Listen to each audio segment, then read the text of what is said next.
Yeah. All right, that says we're live. Look at the YouTube window. This is the YouTube window. Yeah.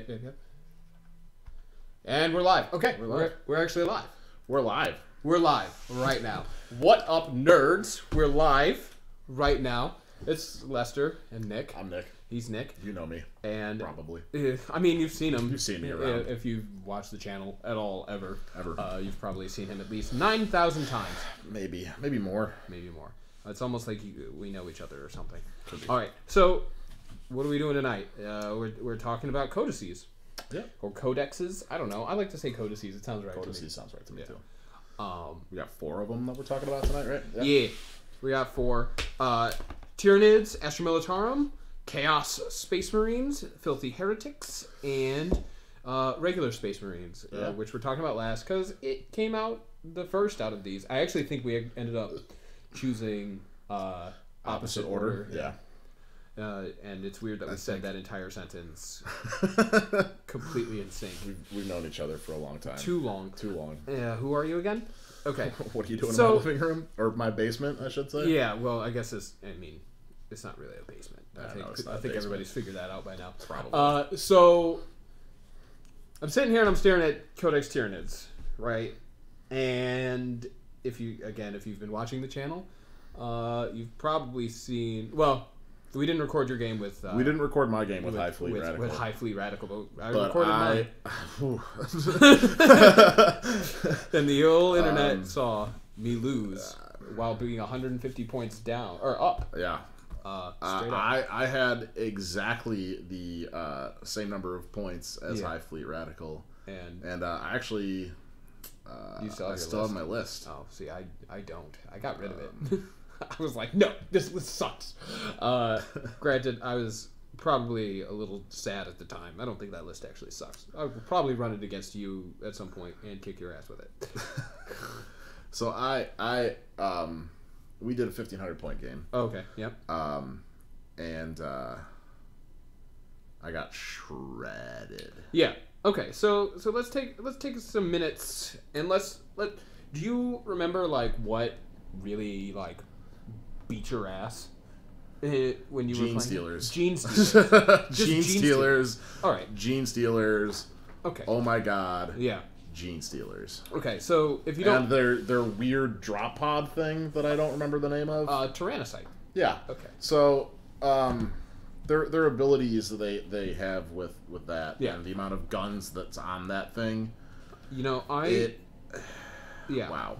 1 second. I'm making my way to Gene Stealers, I think. Oh, no, I've definitely passed it by now. So let's take a look at Gene Stealers real quick. Unit contains 5.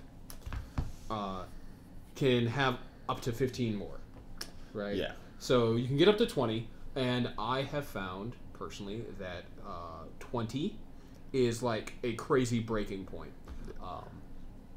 because I think he had a blob of 10 when I fought him, if I remember correctly. All right. And they pretty much they meleeed my Defiler.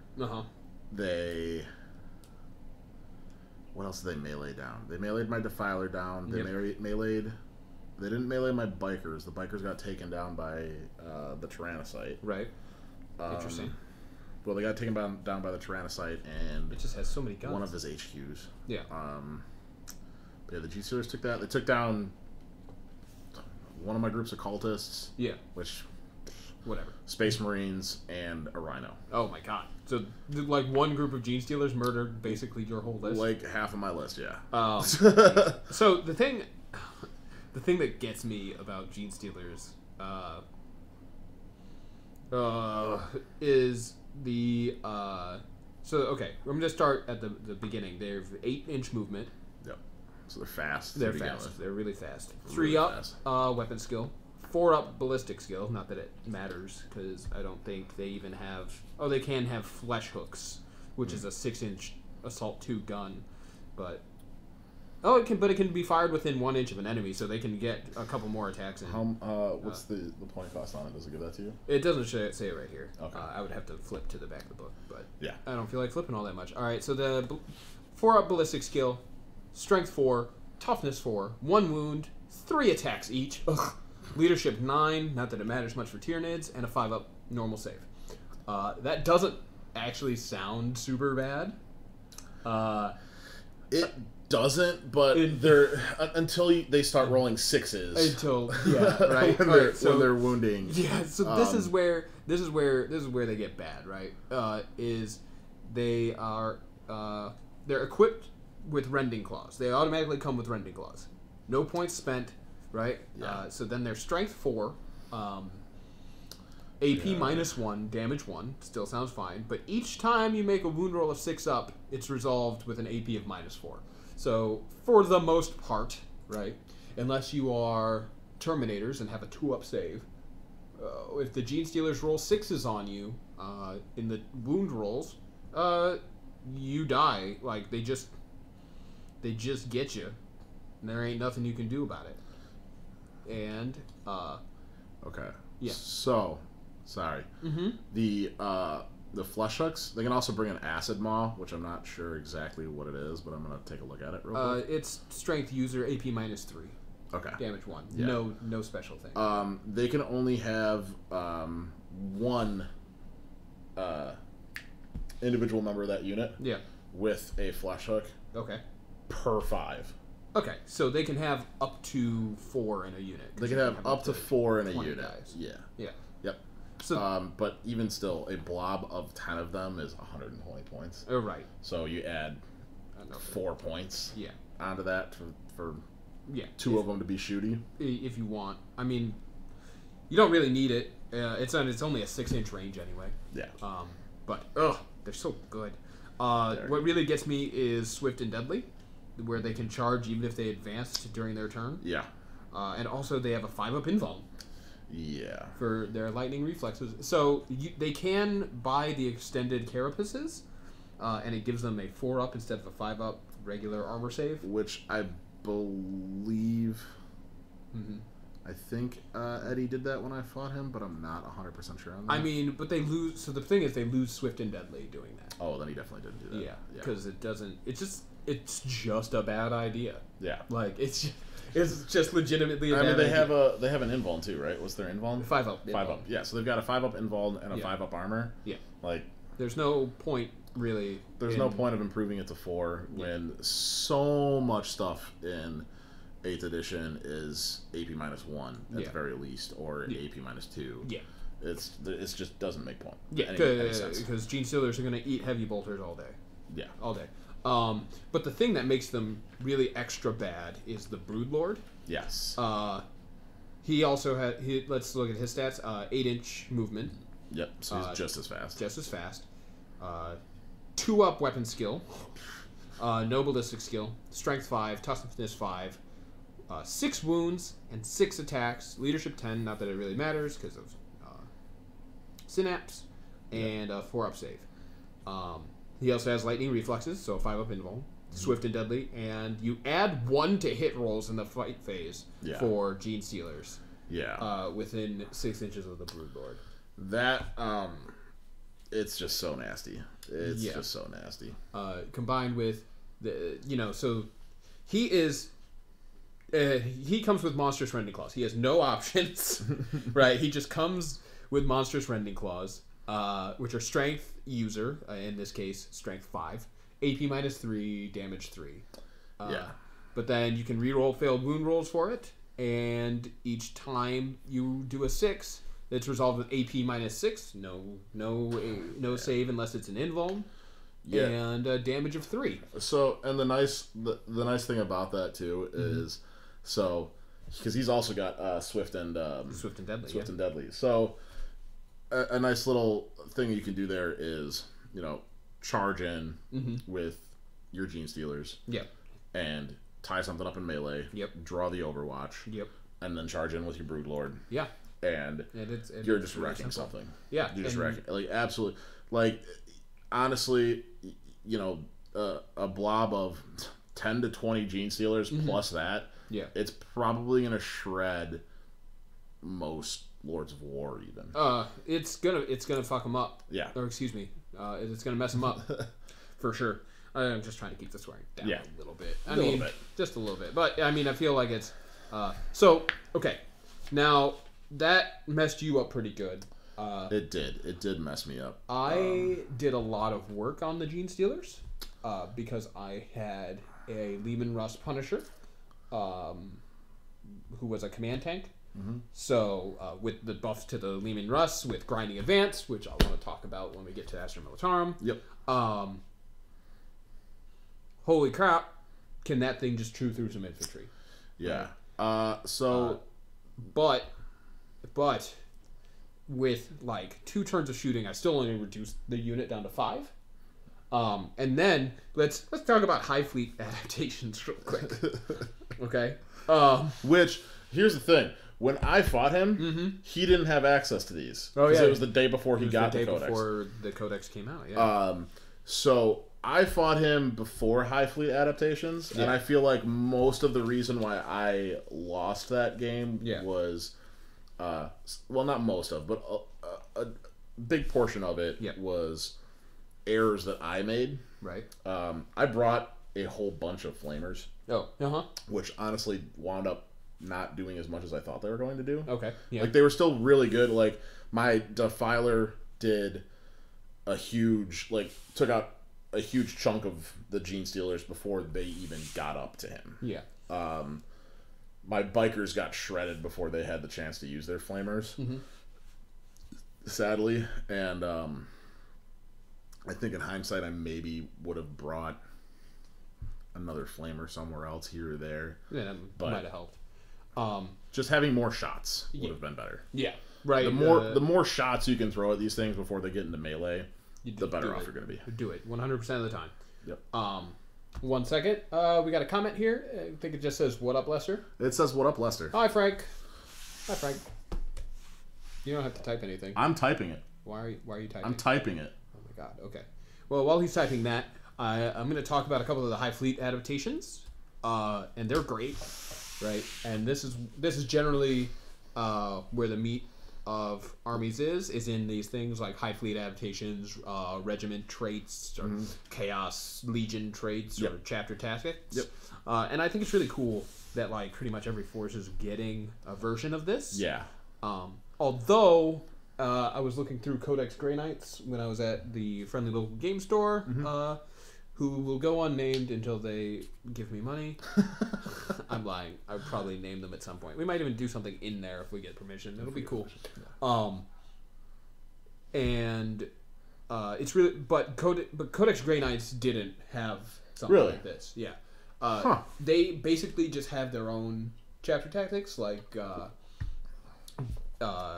Brotherhood of Psychers and things like that. So they just kind of. I wonder if that's something that is going to happen with the individual splits. You know what I mean? Yeah. So Space Wolves will probably get something like that. Yep. For Chaos, I'm assuming Death Guard and Thousand Suns will have something for that. Yeah.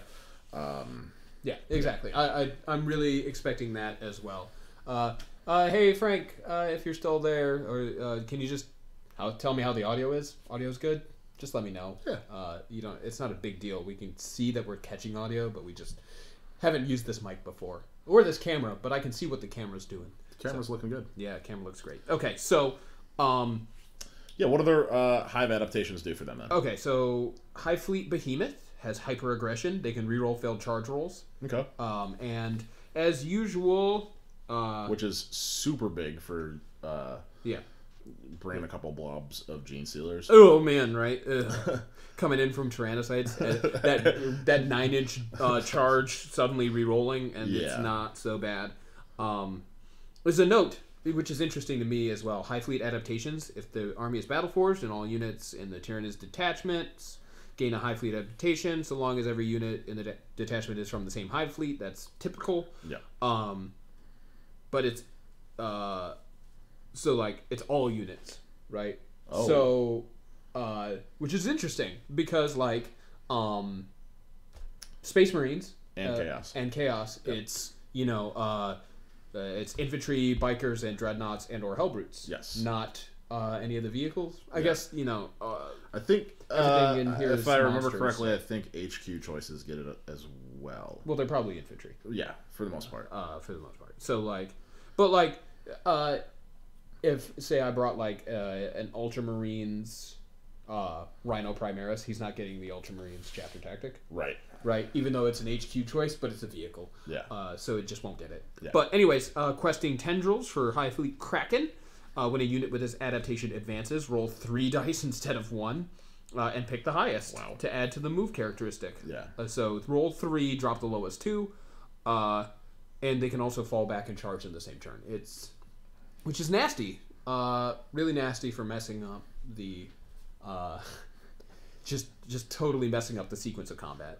High Fleet Leviathan has Synaptic Imperative. Roll a d6. Each time a unit with this adaptation loses a wound, while it is within 6 inches of a friendly synapse, it basically gives everything in synapse a 6-up feel no pain. That's It's pretty good. Ignore this adaptation on a unit that is currently affected by the Catalyst Psychic Power. I'll flip to that to see what that is. They've got... Yeah. So Catalyst is... It gives them a 5-up feel no pain. So they ignore their 6-up feel no pain from Synaptic Imperative if they have the 5-up from the Psychic Power. Right. Gorgon and Adaptive Toxins, you can reroll wound rolls of 1 for all the units. Just all of them. Everything real in the fight phase, though. It's in the fight phase. Which, I mean, in all honesty, if you're, I would say one of the biggest strategies with a Tyranid army right now is just melee everything. Just get in there and grind it out. Just get in there and bring big blobs and blob things. Right. So, as again, I think 20 is. I think 20. If your unit is able to get to 20, it is officially a horde. Yeah. Right. And I think that 8th edition is pretty kind to the horde armies thus far. With the changes to things that used to be pie plates. Now it's not a bad thing, right? Like I'm not mad at it. Right. It's not a bad thing because it's still balanced in the way that things work with how they changed up everything. Yeah. Basically they made it so that you're basically going to get the average of what you would have gotten on those pie plates. There's certain things where I feel like they could have left templates in on certain things, but that's mostly for things like Lord of War and stuff like that. But. Yeah. I mean, I don't know. I kind of hated templates anyway, but okay. So I'm going to skip Hydra because I'm going to go back to that in a second. Yep. And then High Fleet Kronos has Bio Barrage, where you can reroll hit rolls of 1 for units with this adaptation in the shooting phase if they didn't move. We missed that one too. And Jormungandr. Yeah. Sorry. Thank you. Networks. Yeah, so Tunnel Networks for Jormungandr, a unit with this adaptation, other than units that can fly, always has the benefit of cover for the purposes of shooting attacks. If the unit advances, unless they advance or charge. Right. So that's similar to the Alpha Legion. No, because that adds to their armor save. Yeah, so this adds their armor save. So it's useful. Right. It's probably really useful for like bigger things that are going to get shot at by AT guns, right? So you can kind of keep your Carnifexes from getting Las Cannon down a little bit, just like a little bit. Yeah. But like, or like getting heavy boltered down, I should say. Right? It's like it's FU heavy bolters. Right. It also depends on what kind of terrain I guess you're playing with too, right? Because I mean, like, non-ruined buildings don't count as cover. Yeah. So like if you had a blob of something on a rooftop. Yeah. It doesn't matter. It doesn't matter. So, but if you're Jormungandr, you can be a little less picky about how you move. Yeah. Right? Because you could just... No, I mean, our typical thing to do is to basically just run all the terrain pieces as cover because it's just easier to track. Yeah. And it makes more sense to me. And I don't know. I think probably most people play that way. If you don't play that way, tell me in the comments. Yeah. And I'll be like, well, you suck. Actually, I won't say you suck. You probably have reasons. Okay, so here's the one that I think we're going to be seeing.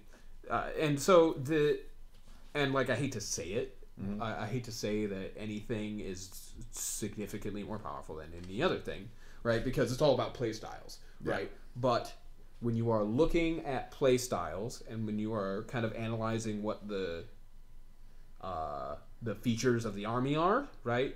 You can kind of predict, at least I feel you can kind of predict what people are going to be taking, right? Yeah. And so Here, I think it is High Fleet Hydra with Swarming Instinct, right? And this is what I came up against with High Fleet Radical, and it's pretty solid. So with High Fleet Hydra and Swarming Instincts, you can reroll hit rolls in the fight phase for units with this adaptation that target units containing fewer models than their own. Yeah.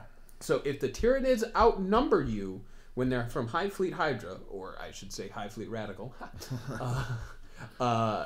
and you get in a fight with them, they're going to reroll their hits. Yeah. And that's... Right. That's dirty. Right. When you have units, right, like Gene Stealers, right? I can flip right back to Gene Stealers. Yep. Actually, I can flip back to Broodlord and Hive Tyrant, I guess. Right, so Gene Stealers can come up to 20, right? Warriors, they can come up to 9, which is a weird number. Like, that's a weird number, normally things. Yeah. Termagants, right? Termagants can come up to 30. Hormagaunts can come up to 30, right? These are their troops choices. Oh, and as is common, and one of the things that has made me sad amongst the entire game is that, troops choices have objective secured again. Because I was just kind of hoping objective secured was just a thing of the past. Yeah. But, it's bad. Not. It's bad. Not. Or I was also kind of hoping that maybe it would be a certain armies kind of thing. Yeah. Right? Like Astra Militarum might just get objective secured. Right. Or like Space Marines might just have objective secured. I guess that's, that would probably be too powerful for either. For just one army to get it? Yeah. But for I don't know. But isn't it something though for them? And it's just troops choices. Just troops choices, and that's that's across the board. Yeah. I've found for getting things with objective secured, except for in Codex Astra Militarum, actually. Oh really? Yeah. So we'll get to that in a minute. Yeah, we'll get to that in a minute, but that's really interesting. So they reroll hit rolls in the fight phases as long as they outnumber you. And Tyranids still have lots of psychers. Yes. Oh. So you combine that with prescience, where you add 1 to all hit rolls. They don't get prescience. They don't get prescience anymore? No. Because they used to. Yeah. So if they do, they have changed what it's called. 1 second. I'm just looking. But I don't think they have anything that adds. They have more of a offensive way. Like they actually do like the horror, where you subtract rolls from there. Subtract 1 from your target's hit rolls and leadership characteristic, which is rough. That's rough. That right there probably saved his Tyranid, or saved his Gene Stealers from my Punisher, because my Punisher had 2 turns of shooting at them. And by the way, with grinding advance, it's basically heavy 40. Yeah. So I was getting really lucky against him. He just was not getting any of his psychic powers off against me, and failing all of his Deny the Witch. Yeah. So it was working out in my benefit, and honestly, I came out of the gate swinging that game, and I was like, I'm actually doing pretty good. I was taking units down. I was pinging different things. Yeah, I heard it from the other room. And then everything just went to shit. Wrong. Yeah. Okay. All right. Just to move it a little quicker here, because we've been about half an hour on Tyranids. So. Yeah, High Fleet Hydra. I think you're going to be seeing a lot of that in games. I just think because it's good. It's just good. Yeah. And there's not a lot of problems with it. What are the stratagems look like before we just move on to let's take a look at the stratagems. All right. So let's just take a couple looks. Speaking of the psychic phase, so High Fleet Chronos, right? They have the Deepest Shadow, and if an enemy psyker attempts to manifest a psychic power within 24 inches of a Chronos unit, they spend 1 CP. Your opponent can only roll a single dice for the psychic test. Wow. Yeah. So you're probably failing. It depends, honestly. I mean, it depends. Yes. Okay. Like, if somebody's like Magnus is trying to manifest a psychic power, this doesn't hurt him too bad. It does, though, because it doesn't. It doesn't. It depends on how many wounds Magnus has left. Right. Because if he's at full health, he's adding 2 to any psychic test. Right. And if he's at his next step down from that, he's adding 1. Yeah. And then other than that, he's not adding anything. But then there's units Codex demons where you got pink horrors and blue horrors that only roll 1 die to cast smite to begin with, so that's not a big not deal. doing anything to them. Yeah. And then there's artifacts of chaos too, like the Eye of Tzeentch, I want to say it's called, where it adds 1 to your psychic test rolls. Yeah. So there's certain ways to kind of alleviate the pressure there a little bit. Yeah. And for the most part, I mean, the most common thing you're going to see cast is smite. Yeah. Everybody's got it. Any psyker's got it. Yeah. And it's super effective. Okay. Super and effective. I'm going to talk now about the probably scariest, the most terrifying stratagem. What's the most terrifying stratagem? That Tyranids have. It's called Endless Swarm. Now, this is a base Tyranids stratagem. Right. Right? All the Tyranids can do this, but it gets a little bit of a bonus from being High Fleet Hydra. All right? And use this stratagem at the end of your movement phase. Select a unit of Termagants, Hormagaunts, or Gargoyles from your army that has been completely destroyed. Add an identical unit to your army and set it up as reinforcements wholly within 6 inches of any board edge. I'm going to say that one more time. Any board edge. I'm going to say Endless Swarm. I'm going to say any board edge. Yeah. Right? Not the deployment zone. Yep. And more than 9 inches from enemy models. So, Termagants, Hormagaunts, and Gargoyles? Yes. Unless you are High Fleet Hydra, in which it is, or any Hydra infantry unit. Wow. So, that unit of... So because there's something similar with Codex Chaos. I think it's Endless Tide or something like that. It's called. Like that. Yeah. And it's the same sort of thing, but it's for cultists. Yeah. So you can take a blob of 20 cultists and be like, okay, they're here now. Right. And it's at the end of your movement phase. Yeah. And it's how many? 2 CP. Yeah. Same deal. Yeah. Same deal. The difference is that's better. The difference is that's more amazing. That's just terrifying.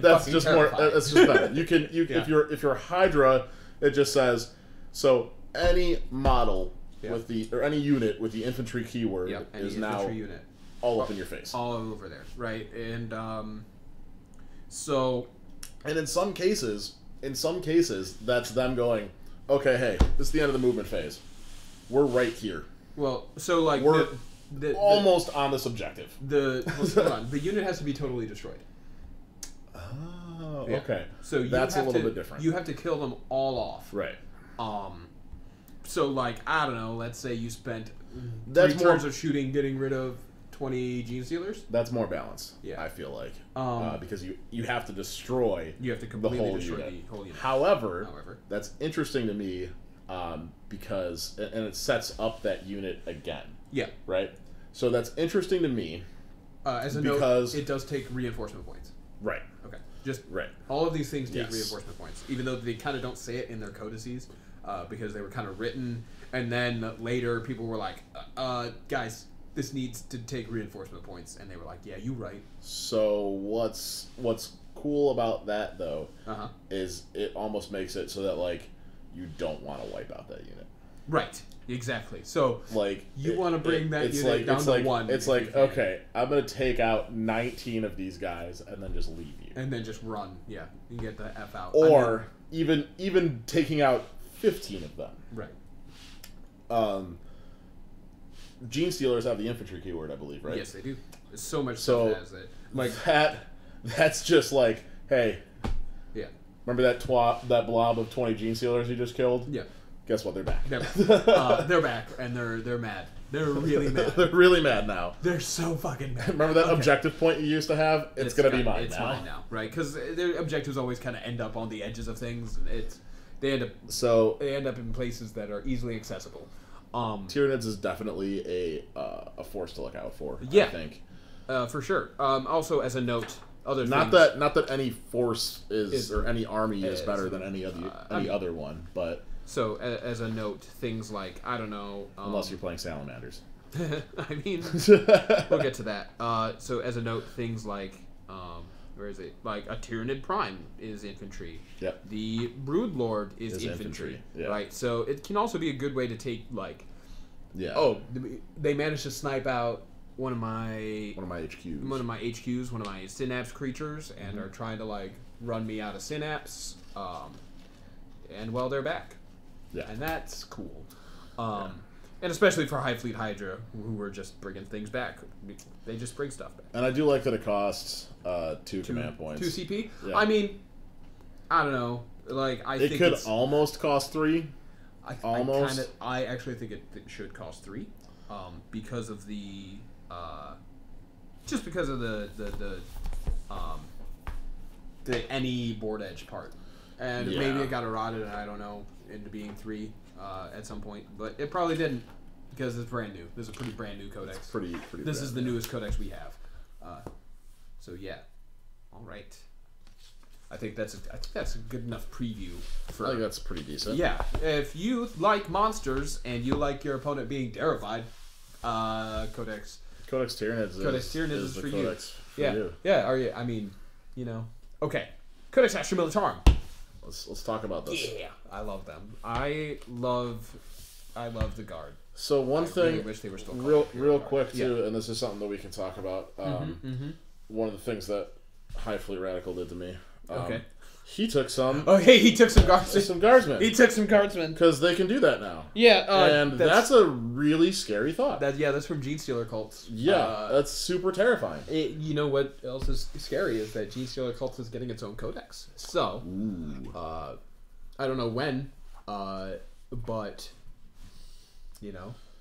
So I know next to nil about guard. About the guard? Oh my gosh. Codex Astra Militarum is so good. I have fought you a few times with not a holy Imperial Guard force, but mostly. I mean, well, yeah, just because Lehman Russes can rack up your cost. But yes. Also, I think you had, and it's on the channel. Was it 3? 3 Lehman Russes? I think I've only ever had 2. Maybe it was 2 and a Predator. Yeah, it was probably 2 and a Predator. And let me tell you, Predators are so good. Okay. Yeah. They're so good. Even though you were trying to tell me how terrible they were so you could buy mine off of me. Yes, exactly. They're so bad in 8th edition. They're so bad. They're terrible. Just the worst. They're so bad. They're awful. They're the worst. Give me yours. You should give me that. Yeah, you should just give it to me. Not even buy it from you. Just give me Just hand it right over. Okay, so... So, Codex Astra Militarum. Alright, I love Codex Astra Militarum. I love it to death. And here's the interesting thing I was about to talk about objectives secured, and how it kind of changed, at least for them. So, if your army is Battleforged, all troop units, that's troop choices, so it's going to be Tempestus Scions, just regular infantry squads and conscripts. They get objective secured, but also all Lehman Russ units in spearhead detachments. Yeah. Specifically spearhead detachments, though. I don't like it. I love it. It's so good. It's so good. It is really good, because it's just like, hey, guess what? My tank has objective secured. Yeah. And how does remind me again? Is it points cost or is it number of units? It's number of models. Okay. So like you can probably still overtake it if you like run 2 cultists over there and they manage to live. They're not going to. I mean, they might. You don't know. They probably won't. You know. I mean, friggin' charge that Lehman Russ. Stick it in melee. With cultists, I don't think so. It can't. Well, it won't be able to shoot anything. That's true. I'd charge it with cultists and then smash it with a Lord of Skulls. That's what I would do. I mean, you know, that's fair. That's just bringing, Lords of War into it. So that's what I do. Yeah, I've got another one to bring soon too that we can talk about later. That's true, and that's cool. Regimental doctrines. Let's just talk regimental doctrines. Let's talk about that. All right. I'm gonna skip Cadians for a second. Okay. Because they're cool. Catechins, right? They have brutal strength. Infantry with this doctrine add 1 to their strength characteristic. Whatever. In addition, they can add 1 to their leadership characteristic if they're within 6 inches of a Catechin officer, which is better. It is better. I'm not sure if it's something that I would necessarily use. I mean, it's well, they should be within 6 inches of an officer anyway, because you want to give them orders. They're guardsmen. They're guardsmen. They want to be blobbed. Kind of, yeah, and also orders are so important to how the guard work. Oh man, Tyranid orders. Ugh. And oh man, yeah, I don't know how much he did with the orders, but whatever. And this is where it gets freaking cool, though. Each time a vehicle with this doctrine fires a ranged weapon that makes a random number of attacks, example, heavy D6, heavy 2D6, you can re-roll one of the dice used to determine the number of attacks made. Okay. So they're going to statistically... That's awesome. They're going to be... Yeah, I kind of actually wish I'd saved Catachin for last, but that's just because, like, the only guard presence we see around here really is my 3 Lehman Russes, yeah. But, yeah, right? Isn't that really cool? That's really cool. And that'd be, honestly, something like that would be super helpful for the Forces of Chaos that I play with. I mean... Super helpful. Yeah. There's so many heavy D6 or heavy 2D6 things that I brought. And with... I want to just make a note here as Flamers, well. too. Yep. As long as it's a random number of attacks. Auto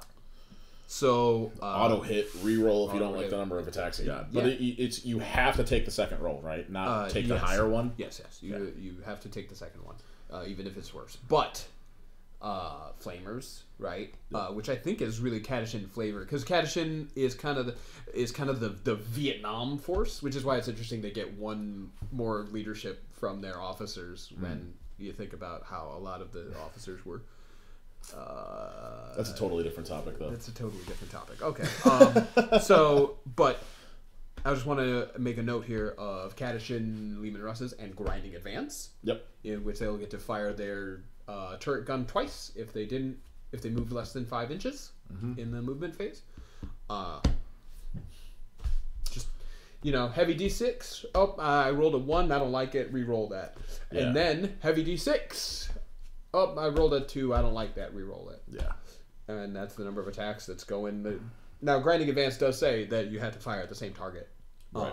Which is a little unfortunate, because I really want to just, like, take a Punisher and just mow down a horde of Gene Stealers. Like, that unit of Gene Stealers takes heavy 20, and that unit of Gene Stealers takes heavy 20. But here's the question, though. Yeah. Now, if...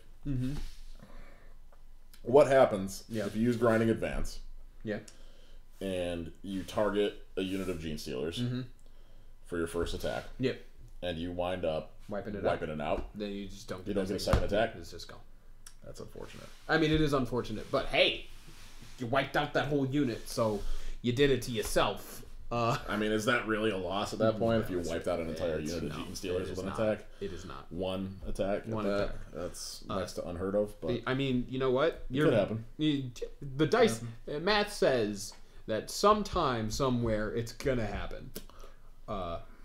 Where somebody's going to take a Punisher, roll heavy 20, it's all going to be 4s, and then it's all going to be 6s, and then all of the Gene Stealers are going to fail. Or something weird will happen. That's true. Or like somehow the Broodlord got shot out, so then they have no leadership, so the thing wipes out like 9 of them, and then they're like, the rest just run, or some shit like that. But I mean, we forgot about morale tests too when I was playing against High Fleet Radical. I mean, which was unfortunate because he was actually out of Synapse at one point, and I took I want to say like 6 of his Gene Stealers out of his unit. Yeah, that's not really. So he would have had to roll for it. So, anyways, moving on. But anyways, next up is probably my favorite regiment, even though it's not the strongest, and I don't think the one that you're going to see the most. So this is. Is it like your favorite regiment that you never use, or is it one that you use often? It's one that I use. Right. I really like it. It's because I like tanks so much. So this is probably my. It flip-flops between this and Talarn, just in my opinion, depending on the day. But Valhallans have Grim Demeanor. Yep. Infantry units with this doctrine have the number of models that flee, rounding up if they fail a morale test. It's pretty good. That's pretty good. Infantry staying power is important. Hey, what up? I'll get to your comment in just a second. We'll take a look at what that says. And then vehicles with this doctrine that have a damage table double the number of wounds they have, remaining for the purposes of determining what their characteristics are. And what's the comment there? So the comment says, so I have a funny story. I was playing a 1,500-point game, and the Brood Lord charged a squad of intercessors and died in Overwatch. That's amazing. That's awesome. That's also, did you roll really high for that? Or was that like, did you get lucky? Or was it... I mean, I guess if any of the Space Marine units are going to do it, it's going to be intercessors. Which is... What about Terminators? Stormbolters really aren't going to do it. No.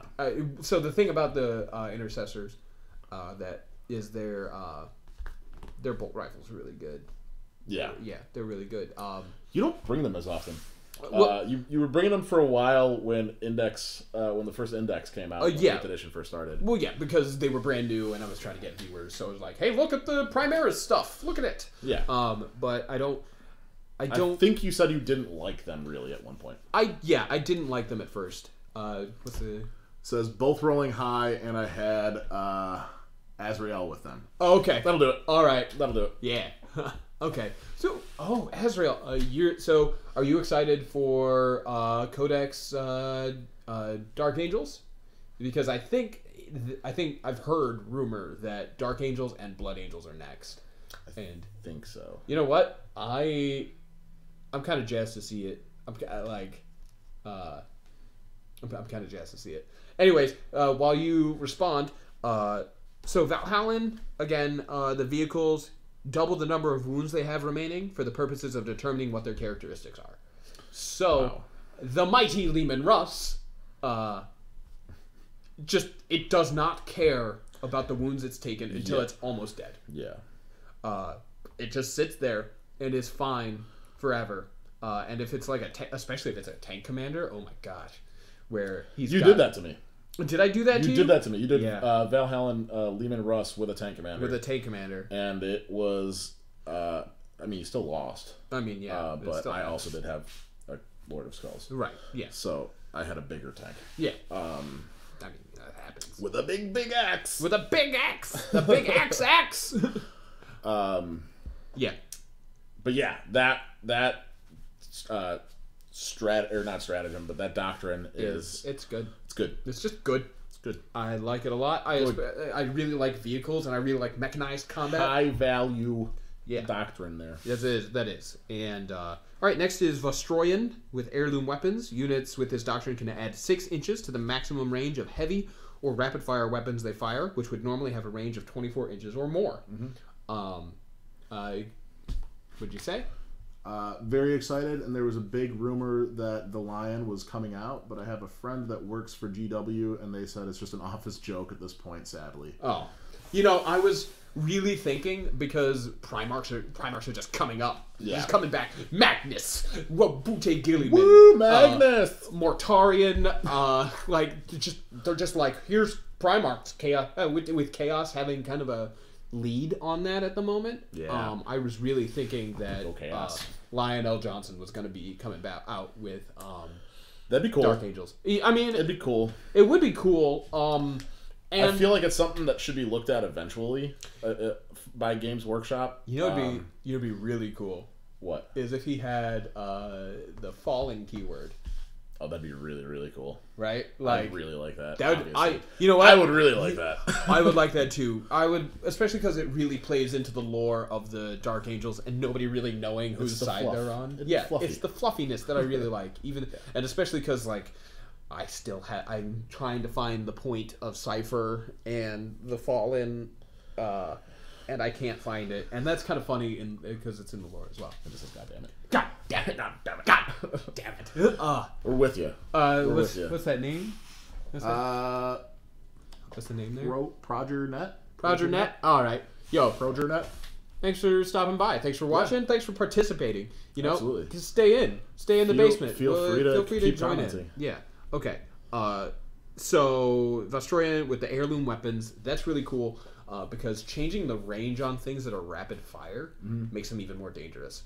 It's why the my beloved Hellblasters, right? They're so nasty because they're rapid fire at 30 inches. Yeah. So they're rapid fire with a max range of 30 inches. Right. So that means at 15 inches you're taking all that much more plasma. Yeah. And it's scary. That's a weird, terrifying range, 15 inches, because it's really easy to end up there. It's super easy to end up there, especially when, like you said, it's las too, right? That you were talking about there with your particular. Those are plasma, yeah. Yeah, plasma. Yeah, but that's scary, right? Because I like to use flyers. And flyers are generally going to get pretty close to that 15-inch range. Yes, they are. Yep. At some point in time. Yep. And they're probably going to spend a decent amount of time at that range. Yep. So they're just getting rapid fire after rapid fire, and I think that's how you brought down my Helldrake in the last game I really played with you. No, I think he probably got shot down by long fangs, like with last cannons. That too. He took a little bit of heat from the Predator, and yeah. So, speaking of las cannons, they're over 24 inches and are at heavy. Yep. So they would have another 6 inches onto their 48-inch range. Yeah. Right? You just can't escape the range of Destroyans. I really also would love to bring Punishers with that, because 30-inch heavy 20, well, heavy 40 with... basically, I just really like the Punishers. I don't know. I just like them. Okay. Because it just feels good being like... Because I'm a Space Marine player. I very rarely get to go, time to roll 40 dice! It happens so rarely. That's true. You're not, Yeah. Necrons. Not Necrons. Okay, Armageddon, industrial efficiency. Infantry units with this doctrine may double the number of attacks they make with rapid-fire weapons at a range of up to 18 inches, right? Rather than half the units. That's still pretty good. Yep, and then vehicles with this doctrine treat attacks with against them with an AP of -1 as having AP 0. It's just harder to remove their stuff. Their vehicles. I feel like, honestly, if I was going to play Imperial Guard, that's probably the doctrine I would pick. Really? Yeah. That's cool. I mean, so, like, this makes the Armageddons... it just plays to my playstyle a little bit more. Okay. Yeah, I can see that. So the range change for rapid fire to 18 inches, as opposed to half the weapon's range, is nasty. Yeah. Again, we get into that because there's this 15 to 20 inch range people really want to play at because they don't want to get into that 12 inches because 12 inches is pretty definitively where rapid fire happens. Yep. All the time, and so people just don't want to be there. So if you can extend that out, it's gross. It definitely it just increases the area that you can threaten. Yeah. And like even 12 inches is still relatively scary too because you can rapid fire in in charge. You know what I mean? Yeah. So you can rapid fire in Overwatch. Excuse me. That's what I meant. An 18-inch first rank second rank. Yes, you are right. That is no thank you. All right, I'm gonna move on right here to Talarn, which is swift as the wind. Infantry units with this doctrine can advance and still shoot any weapon type except heavy. When they do so, they do not suffer the usual penalties to hit rolls for assault weapons. So they just don't stop moving, right? So Talarn, don't stop moving, right? Then Talarn vehicles, if a Titanic vehicle with this doctrine advances, it treats all heavy weapons it is equipped with as assault weapons until the end of the turn.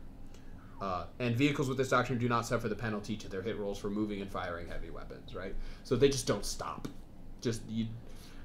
In this case, unfortunately, grinding advance kind of makes you want to move slowly. A little bit. But still being able to fire the sponson weapons and the hull weapon, right? So your heavy bolters and your las cannon off of your Lehman Russ at full ballistic skill. Yeah. Kind of makes up for the fact that you're losing that other attack from your battle cannon or your Punisher cannon. It just gives more flexibility to your army. It's not like a huge advantage, but it's also not. I mean, I don't think it's a huge advantage, but it definitely. I mean, it's a big benefit. So, remind me when we start talking about stratagems. There's a stratagem that Talarn has that I think that will make swift as the wind you'll be like, what the? Mind blown? Yeah. Gotcha. Okay. So, Militarum Tempestus has stormtroopers. If a model with this doctrine is shooting a target at half range or less, it can make an extra shot with the same weapon. for each roll of 6 up that you make with that model. It's okay. It's okay, but when you realize that like the Militarum Tempestus dudes, right, they're hitting more, right? They're like ballistic skill 3 up as opposed to 4 up, and they have these hotshot las guns. So like if you're in half range of a hotshot las gun that is like higher AP, right, it'll fuck you up. Like it'll mess your dudes up, and that's nasty. It's nasty, and they just get more shots. And of course, the extra shots do not generate additional shots. Then Mordian. This one I'm not so sure on. I'm not so sure on Mordians, and I'll get into why in a second. But if the base of every model in an infantry unit with this doctrine is touching the base of at least one other model from the same unit, the unit has a +1 leadership. So they just want to be stacked on top of each other all the time. Yeah. And you can add 1 to hit rolls made for models in that unit when firing Overwatch. So they're going to be hitting Overwatch on 5s. You can add 1 to hit rolls made for vehicles with this doctrine when firing Overwatch if they're within 3 inches of 1 or more friendly other Mordian vehicles. All right, so my problem with it is that it makes it so you want to like really like stack up, right? Yeah. Which I guess is fine, but it really limits the way you can maneuver. It's kind of something that Imperial Guard just does a lot of the times. At least, not necessarily. I mean, I'm not saying that it happens on purpose for some things, but the way that a lot of people play Imperial Guard is very much, line. So they're kind of stacked up a little bit. And it kind of would work for them. Yeah. So the thing about now I've noticed, having watched other bat reps and then watching my own bat reps, or should I say participating in my own bat reps, because I'm here and fighting in them. We tend to play with like a lot more terrain than any other people do. So that might be why it comes to my distaste, because I imagine our table that's full of terrain. For some reason, it just looks better to me. It's because we have an Infinity background. That's true. Like, we started with Infinity, I think maybe the next time you and I fight, we should just purposefully go minimal. I thought you were going to say just go fucking apeshit. But, okay. Yeah. Well, we'll do one minimal. And one just loaded with terrain, like you can't even move. Yeah, like you can't even get tanks in there. What did he say? Plundercon says, "Sup, boys?" Hey! And Proger Net says, "I prefer more than less terrain." So do we. Yeah, same. So do we. You can check out the bat reps. Yeah. We like terrain. We both started playing Infinity before we ever played 40K. And with Infinity, the more terrain, the better. And also, hey, what up, nerd? Welcome to the show. Thanks for stopping by. Yeah. Again, it's in the description, and I'll say it again. Comment and we'll talk to you. Yeah. Because that's what this is about. Feel free to give us your opinions. All right. So now I'm going to go back to Cadian, which has Born Soldiers. Yeah. Reroll hit rolls of 1 in the shooting phase for units with this doctrine if they did not move in the previous movement phase. If an infantry unit with this doctrine is issued the take aim order and it did not move, they reroll all failed hit rolls for the unit until the end of the phase instead, which is really sick nasty. With the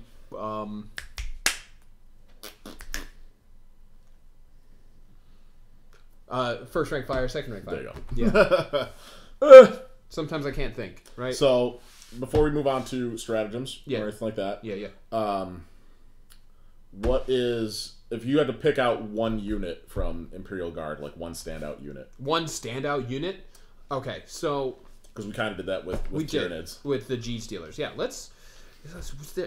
I really want to just be like, oh, the Lehman Russ, of course. I figured that's what you would say, but I'm kind of like trying to exclude the things tanks. And the things I bring all the time, right? Because obviously if you ask me like for Chaos Space Marines, I'd be like, Khorne, Lord of Skulls, but there's other ones too that I could. Right? Man, there's so many cool things. Let's talk about freaking let's talk about freaking heavy weapons squads. Okay? They're good. And yeah. The Shadow Sword? Shadow Sword. Oh, actually yes. Let's talk about the Shadow Sword because I want to do this. I want to do about a thing with the and I know it's a Lord of War, and I shouldn't be like, let's hype that up. Let's let's sell freaking Shadow Swords. Let's sell Bane Blades for freaking Games Workshop. But, okay, so the Shadow Sword. Okay. The Shadow Sword is a single model. It's equipped with a Volcano Cannon, a Twin Heavy Bolter, and Adamantium Tracks. Right? So if you get into melee with it, it might mess you up. Yeah. So it has base movement 10 inches, ballistic seal 4 up. It's not bad. No, it's not bad. And 9 attacks in melee for some reason. Pretty good. Yeah. For a tank, that's really pretty good. Yeah. What is its weapon skill? 5 up, which is the best for any of the tanks I've come across. So it's strength 9, toughness 8, wounds 26, leadership 8, 3 up save. That's a lot of wounds. It is a lot of wounds. That's a lot of wounds. Okay. Alright, so this model may take a hunter killer missile, it can take a storm bolt or a heavy stubber, and it can take either 2 sponsons or 4 sponsons. Each sponson is equipped with a las cannon and either a twin heavy bolter or a twin heavy flamer. So if you take 4 sponson, it adds 4 more las cannons, and then either a twin heavy bolter or twin heavy flamer, and it's arranged weirdly in like 4s, right? Okay. So it can explode. It's just gross. Yeah. Pretty much, I think. Not too many of the tanks or tank-like things, I should say. Yeah. Don't explode anymore. Yeah. I think.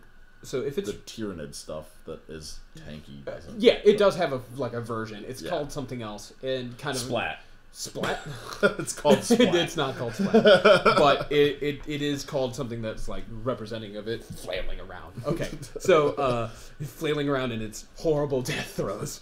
Okay, so if this explodes on a d6, it explodes, and then each unit within 2d6 inches suffers d6 mortal wounds, as opposed to the usual I think 6 inches d3 mortal wounds. Mm-hmm. So it has smoke launchers. So once a game, instead of shooting, or instead of turn, it doesn't shoot. Right, that's important distinction because that means you can use it after advancing. Yes. So it can advance and then pop its smoke launchers. Yes. And then you get -1 to shoot it for all ranged weapons. Anyways, and it has Steel Behemoth. This model does not suffer the penalty to hit rolls for moving and firing heavy weapons. This model can fall back in the movement phase and still shoot and or charge during its turn. It can also still fire its weapons if enemies are within 1 inch of it, but only its twin heavy bolter or twin heavy flamer can target units that are within 1 inch of it. Its other guns must target other units. So like you can swarm it with something, like let's say it gets pinned tar pitted by like termagants or something, and then it's stuck there. It can fire its heavy bolters or its flamers at them before fighting in melee, and then it shoots its las cannons at something else, and it's most of the Nova Cannon. Most of the super heavies are just heavies have gotten that. Take a look at the comments real quick. I took a list to Attorney and brought a super heavy detachment of 3 knights and an auxiliary of a shadow sword and 1 shot my buddy's knight. It was hilarious. You might be the worst person. You might be the best person. like, oh my god. That's right up my alley. That's what I'm. That is something you would do. That is something I would do. Yeah, I love bringing. I have not brought a single Lord of War to a single game of 40K. You haven't, and I have brought 2 so far. Yeah, you jerk. Anyways, soon to be 3. And then Shadow Sword. The other one is 40K all day. 40K all day. 40K all day. Okay. You know what? If you like it, I throw in a little bit of Infinity stuff. You love me and some Infinity. Okay. So if you haven't played Infinity, check it out. Yeah. Check out it, and if you're interested, check out our bat reps. Yeah. Plugging my own stuff. Okay, so Shadow Sword targeters add 1 to any hit rolls you make for this model for shooting attacks that target Titanic units. Okay, that's important. That's scary. Yeah, it's very scary. That's important because of the Volcano Cannon. Yeah. All right, so the Volcano Cannon's range is 120 inches. Type, heavy 3d3. Wow. Strength 16. AP -5. Damage 2d6. You can reroll failed wound rolls when targeting Titanic units with this weapon. Ow? Mm-hmm. Yeah. And this is also on a thing that's probably packing 4 more las cannons. Yeah. Okay. So it's gonna bring something down. This is a really standout. Now you're not probably. What's the point cost? It's a lot. But how many is a lot? I don't know off the top of my head. It doesn't say right here. Oh, it just gives you power level. Yeah. because we're looking at the base thing, and I'm not going to go flipping and then doing math. I mean, you can do that if you'd like while I talk about stuff. Stratagems. Yeah. Okay. So let's take some standout stratagems. Oh, I also have to note, although it's not at this point. 40K all day, love it. So each regiment has their own special order as well, also which goes along with their theme. It's very thematic, and it's just why I said it goes along with their theme. But they have all of these in addition to all of their stratagems. Also, hey guys, because I didn't get an answer from my buddy earlier, how's our audio? Is it pretty good? Because like, this is like all new equipment, new camera, new microphone, old laptop. But I just want to know what you guys think of the quality. So if you could comment on that, I would be very much obliged. Thank you. All right, so Cadian have a tank order, which is pound them to dust. For the duration of this phase, you can reroll the dice when determining the number of attacks the ordered model can make with turret weapons. They use a randomly determined number. So, and this is a tank order specifically. Yep. What's it say? What did it say? All goods, dude. All right, cool. Thank you. Thanks, guys. And so basically, the Cadians can take a second, give an order to one of their tanks, and have it. Have it give the Cadician regimental doctrine. Go ahead and load this thing up. Yeah. Which is interesting as well because the Cadians have access to Knight Commander Pask. So doing this with Knight Commander Pask, who's hitting on 2s, and you give him this order, he's gonna just mess things up. That's what he does all day. Okay, Cadicians have Burn Them Out. You can reroll the dice when determining the number of attacks the ordered unit can make with flamers and heavy flamers until the end of the phase. In addition, units targeted by models from the ordered unit with these weapons do not gain any bonus to their saving throws for being in cover this phase. That is how you mess up High Fleet Jormungandr. Right there. You take your flamers and you negate their cover. See, I'm going to skip Valhallans for now. Vestroyans have repelled the enemy. Until the end of the phase, the ordered unit can fire any of its weapons while it is within 1 inch of the enemy, regardless of the weapon's type, which is neat. That's just neat. If they get stuck in melee, they can at least still shoot. So a Shadow Sword with 4 las cannons and 2 twin heavy flamers. Yeah. 614 points. 614 points, right? It's a lot. It's a lot of points. It's a lot of points, but a lot of points. It's killing something. It's killing at least a couple somethings. Yeah, something's dead. Shadow Sword showed up. Now things are dead. The cheaper version is 550 points. I mean, so still more expensive than Lord of Skulls. Depending on the gear you bring with the Lord of Skulls. Okay. Yeah. But it's more expensive than that. It's more expensive than Magnus. It's more expensive than a Wraith Knight. Yeah. More expensive than Bobby G. Yeah. I mean, everything's more expensive than Bobby G. That's why I didn't put sponsons on mine. Oh, you didn't put sponsons on yours? Oh, okay. Interesting. But hey, I mean, I guess you brought all these other Lords of War. You didn't need to do that, right? And why would you? Fortnite, yeah. So the Vestroyans have repelled the enemy. They can fire any of their weapons while within 1 inch of an enemy unit. But if they receive that order, they must target a unit that is within 1 inch, even if friendly units are within 1 inch of those units. So they can they can shoot into melee, or they can shoot in melee while stuck in melee. Yeah, and that's cool. Armageddon has Mount Up. This is cool, and I really dig it, actually. Until the end of the phase, the ordered unit can shoot and then immediately embark within a friendly Armageddon transport vehicle. Right? So they're out, they can disembark from their vehicle, get out, run out, move the 3 inches that you get out from there. Yep. And then move their speed, which is probably 6 inches because they're infantry. Then the thing can run up and be within 3 inches of them. Then they catch the order, so they fire, blah, blah, blah, blah, blah, blah, blah, and then get back in. Just hop back in. Which is awesome for utilizing the serial invulnerability of transports. Yep. I love transports, and they're great. Talon has a tank order, which is get around behind them. The ordered model can move up to 6 inches in this phase. As a note, orders happen in the shooting phase. Beginning of the shooting phase. Right? Yes. Yeah. So the ordered model can move up to 6 inches in this phase, either before or after it shoots, as if it were the movement phase. Because I believe, does it have to be, sorry to interject, but does it have to be the beginning of the shooting phase? Yeah, the orders happen in the beginning of the shooting phase. Yeah.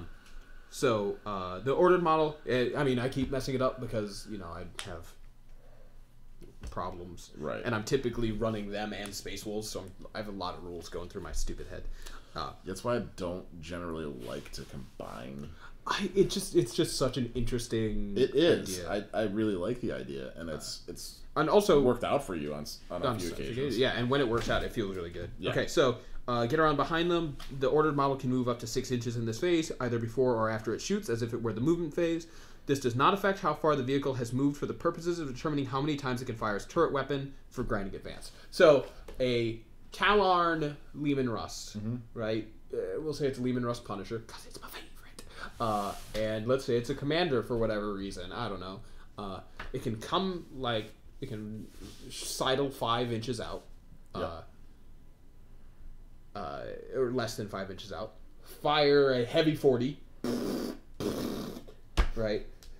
And then go and 6 inches back. Yeah. Right, just be gone. Just fire, gone. Yeah.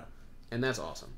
Or, move up, fire, move up some more to get closer to an objective, and then do something cool with it. Yeah. And that's rad. Or depending on, and what is that specific for any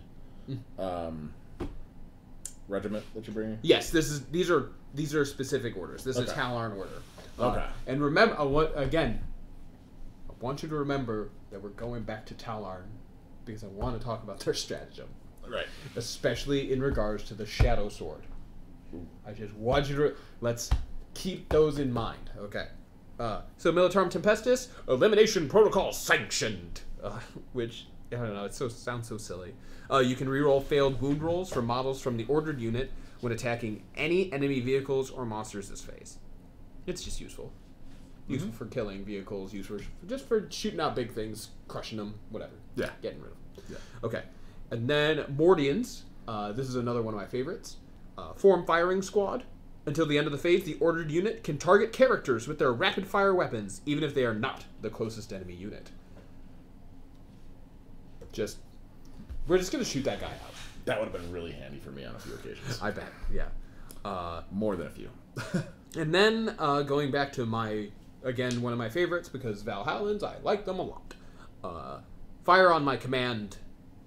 The ordered unit can shoot at enemy units that are within 1 inches of friendly units until the end of the phase. But each time you roll a hit roll of 1 for such an attack, resolve that attack against a friendly unit within 1 inch of the target unit instead. So you can shoot into melee, but you might shoot your friends. Which is fine, and that's actually really good. It depends on... I don't know if I would necessarily use it if I had, a large blob of dudes left. So, yes, there is that. I might use it if I had a large blob of dudes left, but I might also be a little bit more reluctant in some cases, because I don't want to take out my guys at that point, because they're still at full strength. But if I had, 2 or 3 left out of a blob of 10... So here is where, right, I have this practice of running Imperium Combined. And what are they saying? So one thing about the Punisher that is a little lackluster is the lack of AP and the low strength. Yeah. But the only time I run them is on Pask because they hit on 2+. Yes, yeah. That is true. I typically don't run Pask because I don't run Cadian. I tend to run Valhallan, so I have no access to Pask. But I find that if you look someone in the eye and you say, "Here comes heavy 20," they start reconsidering their entire life, right? They're even if you don't have to tell them it's strength 5, right? Strength 5 is fine, by the way, especially for what the Punisher is going to be doing, right? But although the Paskisher is classic, and I kind of wish that the Punisher had AP 1, but I know that would be broken because that's heavy 20. Heavy 20 with the same profile as a heavy bolter. And what are they? 4 up or 3 up? So Pask, as they're saying, is a 2 up. Yeah. Typical dudes are a 4 up. Yep. Tank commanders are a 3 up. Yeah. So I tend to run them as like a Valhalla tank commander. Yeah. So then they are hitting on 3s, and I have them give themselves the order because they can give themselves orders again, thanks to Codex Astra Militarum. Yeah. They get to hit on 3s, reroll 1s. Now, let's talk Valhallans, that Codex, or that Valhallan order, and the idea of Imperium Combined. Yep. Okay. So, and this is where, like, I see these things, right? They float in space, and I just can't seem to wrap my head. I mean, come to you in a dream. Yeah, they come to me in a dream, but I never can bring myself to put it on the table. Maybe because Bobby G isn't finished being painted yet. Paint him. I mean, I was supposed to do that tonight, but hey, we did another thing, and this is a lot better, I think. Yeah. So, Bobby G, his aura, his 12-inch aura, huge, giant aura. He's got a huge bait. I would have rather you went with Billy Fusillo on that. So his aura says reroll hit rolls of 1 for friendly Imperium units. Yeah. Within 12 inches. Yeah. So I really Bobby G. If I had been smart and had a bunch of Ultramarines instead of Space Wolves, actually I don't know if that's smart. It's whatever. Being fun is smart. Being fun is smart. Okay. So, if you guys are stuck, if somebody gets stuck in against an assault squad, right? Like an Ultramarines assault squad, or, I don't know, a horde of 15 Blood Claws for whatever reason. I don't know. And Bobby G's there because I can't make up my mind about what life is. And a Punisher's like, we're going to help him out. We're just going to give him a little help. Just a little bit of help. And he's going to be, because he's probably a tank commander, because he's being run by me, he's going to be hitting on 3s, rerolling 1s.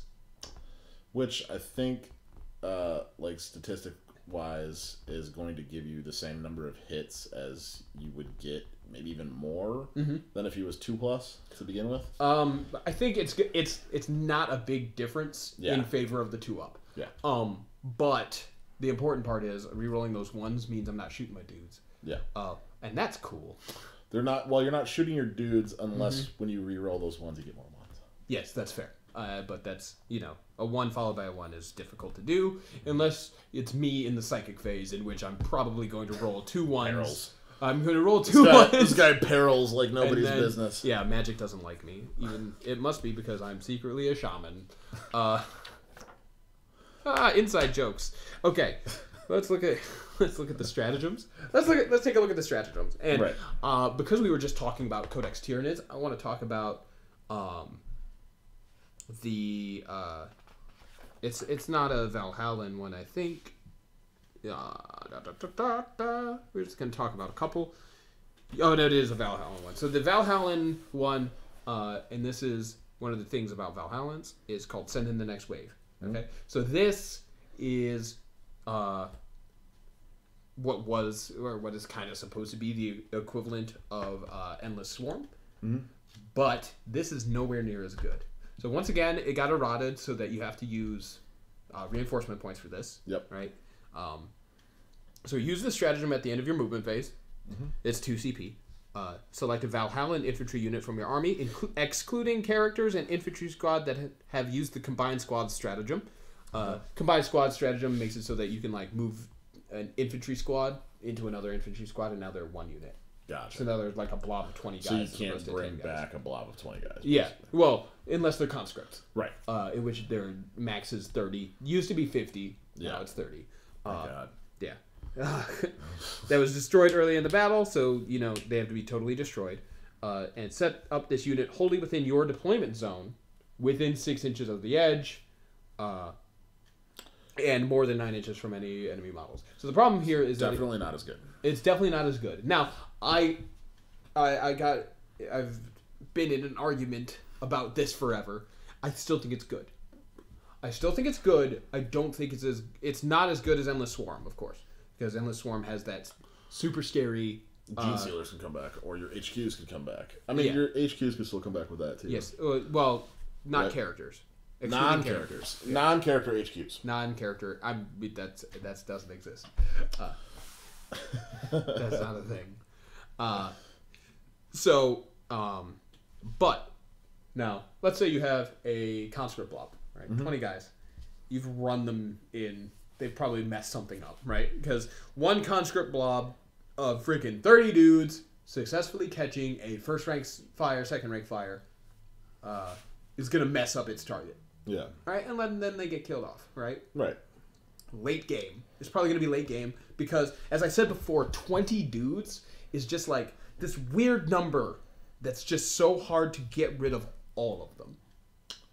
Yeah, you pretty much need a flamer on every guy in your army. Yeah. So, especially if they have like a Primaris Psyker following them around using mental fortitude on them, so they literally just can't fail morale tests. Yeah. Or in this case, they're Valhallan, right? So even if they are failing morale tests, they only lose half the number of dudes. Right. Rounding up. Right. So, scary.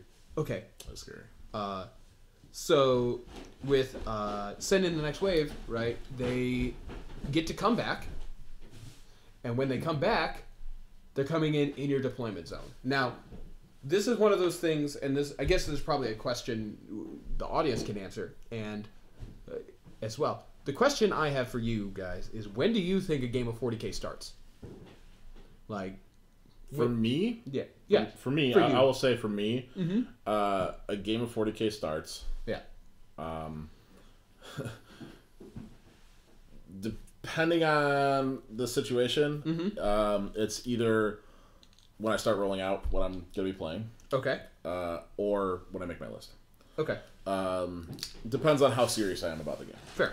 That's fair enough. Because honestly, list building is such I think a big part. It is huge. Of Warhammer 40K, and the fact that you have to kind of build your army to be cohesive. Yeah. Like, they have to be complementary to one another. Right. In a sense. Yeah. Like, they don't all have to, but they all have to kind of deliver on a main point or a main goal that you're trying to accomplish. Yeah.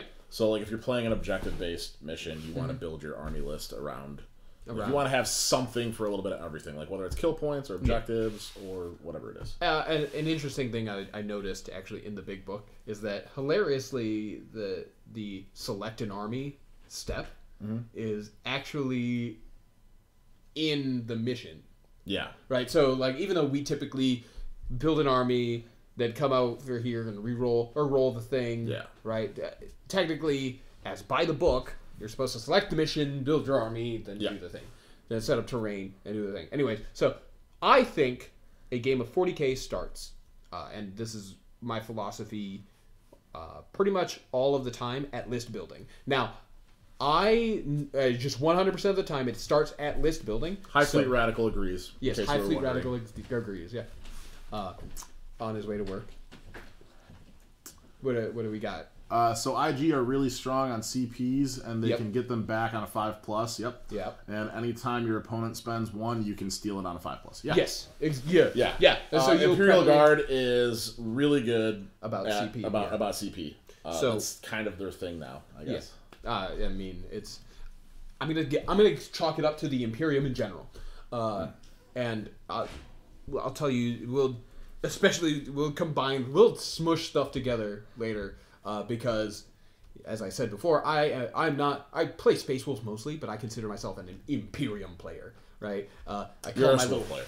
You're a Space Wolf. Space Wolf. Okay. Yeah. Is that why I wear about Mohawk? Mohawk makes me a Space Wolf. Yes. You know what? 100%. I mean, I'll take it. Wolf Space. Thanks, Radical Edward. Okay. So, Project Net says definitely when I'm building my list is when the game starts. When the game starts, right. Yeah. So, when you are taking into consideration that you want to play Valhallan Astra Militarum, you have to take into account that you have send in the next wave. Yeah. Which means when it comes time for you to start setting up objectives, you should be placing them with send in the next wave in mind. Yeah. Okay, so if your unit of 20 conscripts gets killed, right? Late game, suddenly they're back, and they are on one of the objective points. And now your opponent, with his weakened forces, because you've been killing stuff all game. Hopefully. Unless you're just getting tabled. Then you know what? Just forfeit. It's okay. Give your opponent a good handshake because they have earned it. Plundicon says, Orc boys, man, the best. Okay. All right. You know what? You'll probably see me lose a bunch of games to orcs if you pay attention to this channel.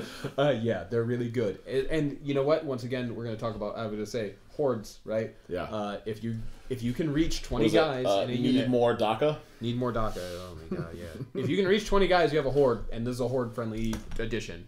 All right? It's not Hordes the edition, because that belongs to Hordes. Privateer Press. Haha! I made jokes. But... Kinda.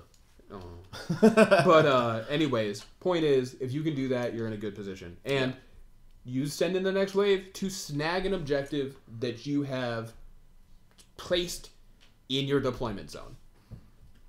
And objectives end up in deployment zones anyway, right? Sometimes, like just kind of how it just happens. Like even if you're not even necessarily in objective zones, but really close by. Yeah.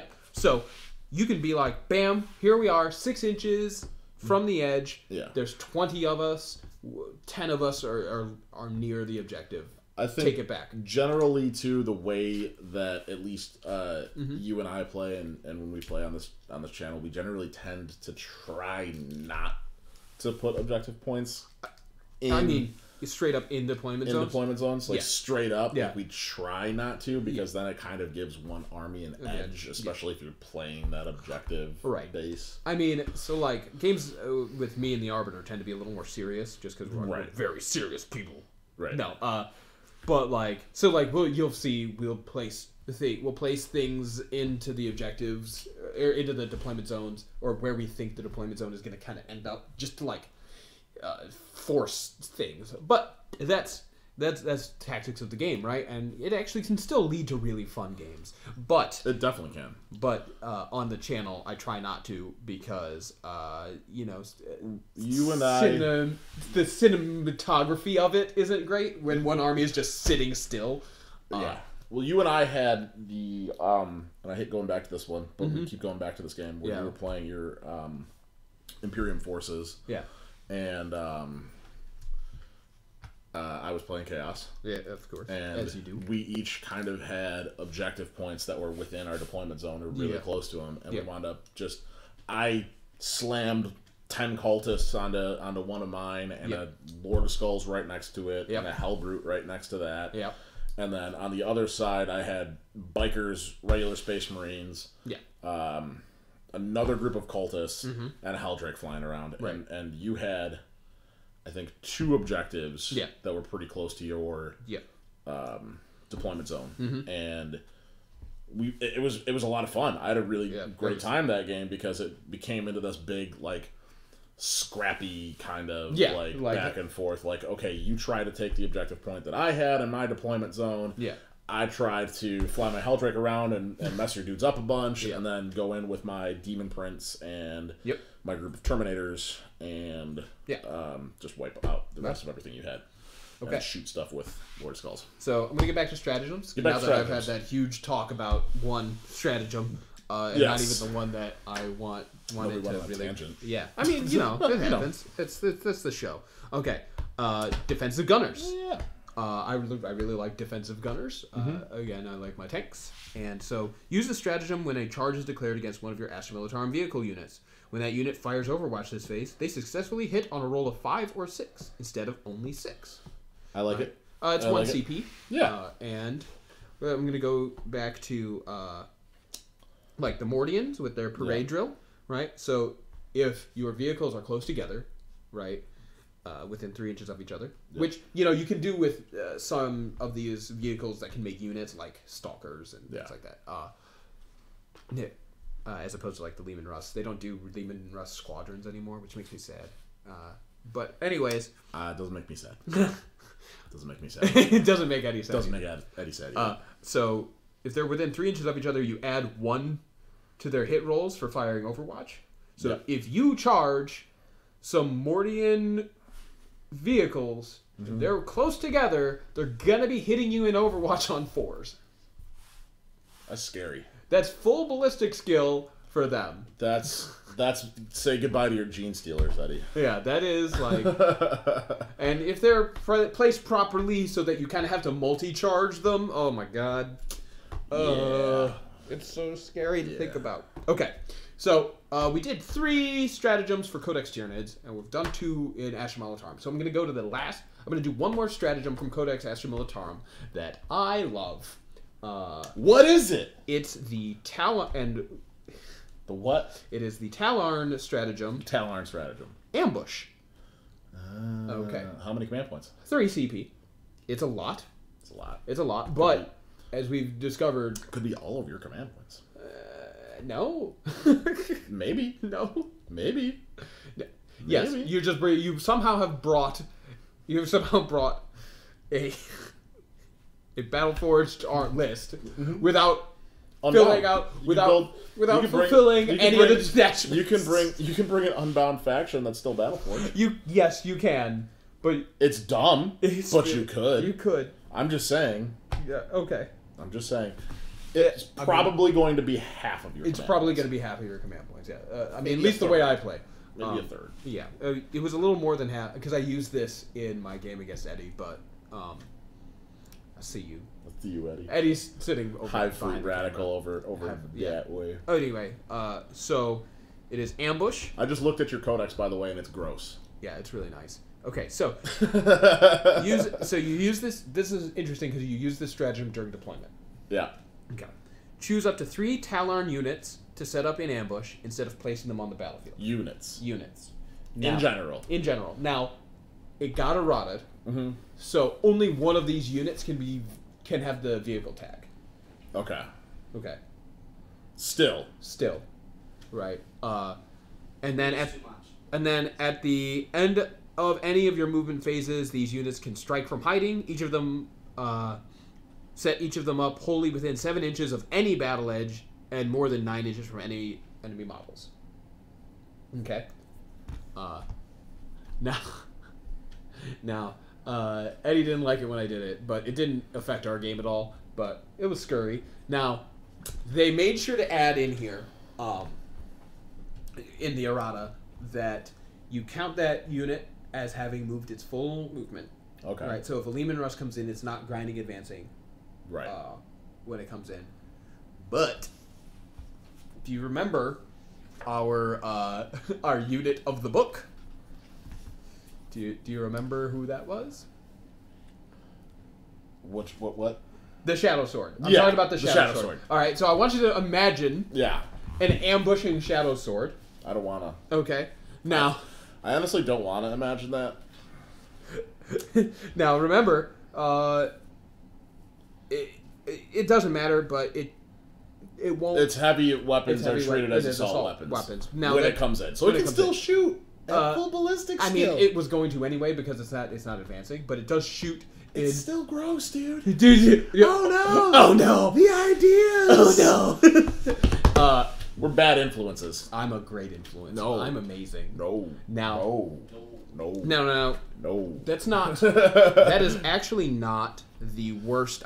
This is not the worst. What's the retail on a Shadow Sword? Just I don't know. I'm looking it up. Okay. Because maybe you'll get one for Christmas or something. It's a Baneblade, as a note. Yeah. I would eBay first.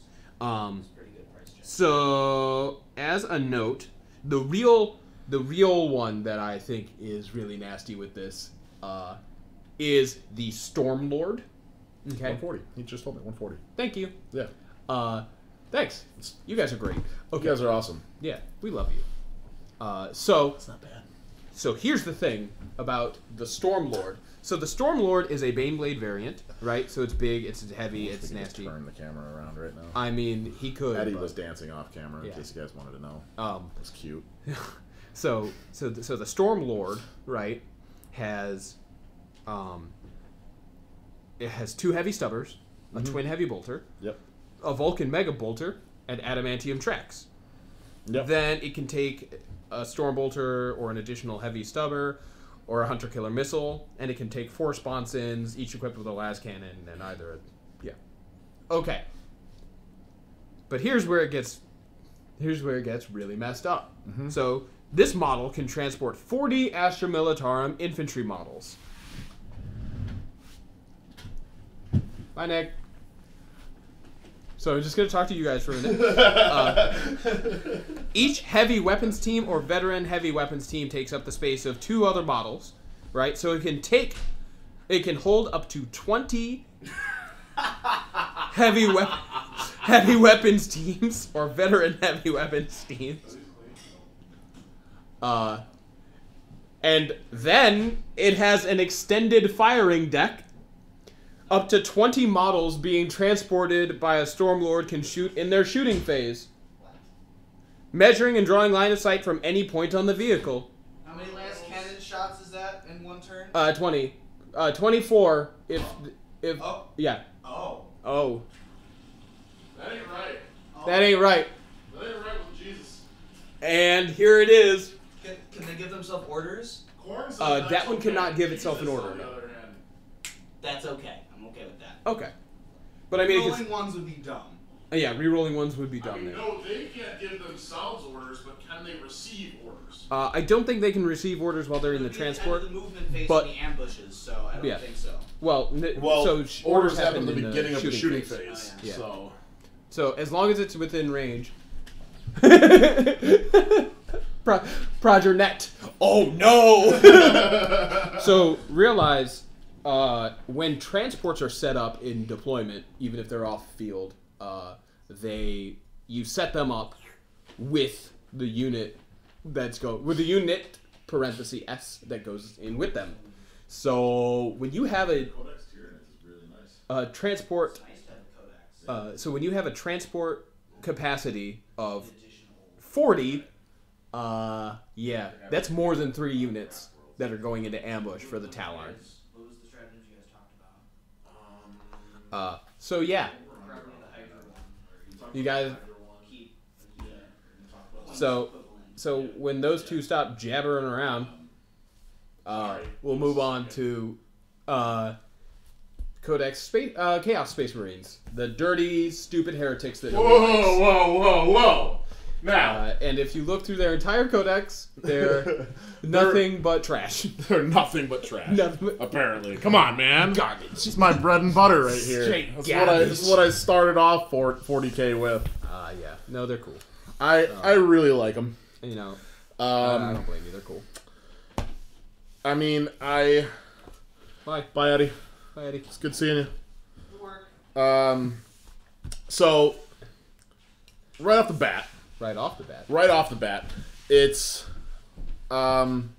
Legion traits. Okay. Legion traits. You like them? I really like, obviously, Death to the right emperor. No. Hey, you stop that. Yes. I think you mean false, though. Death to the false emperor. I mean, no. I mean, he's the only emperor. Shh. Literally, he's the only one that's referred to as an emperor. That's true. The Hive Mind. That's true. Doesn't need a title. In either case, It has a title. It's all the I'm Hive saying Mind. is blood for the blood god. Get out of here. Come on, Get out of man. here with that nonsense. The Ancient One Hey. speaks to me. Embrace the chaos. No. So before this codex came out, Uh-huh. they started spoiling the Legion traits, and you and I were talking about specifically the World Eaters and the Black Legion. Yep. And then I saw Alpha Legion, and You started crying. I love Alpha Legion. So your opponent must subtract 1 from hit rolls that target units with this trait if they are more than 12 inches away.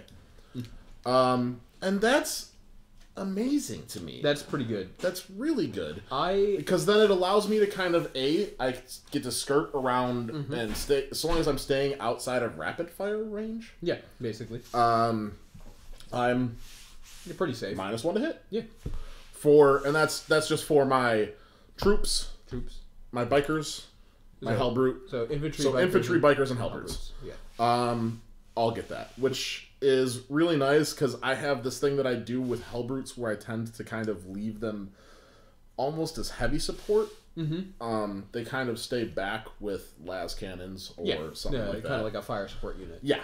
So that gives them air protection. a nice little advantage. So they're fake Raven cards. Yeah, no, they are, but I think Alpha Legion gets a way better and Warlord trait. I forget. Which we should have talked about Warlord traits a little, but we can go back. Yeah.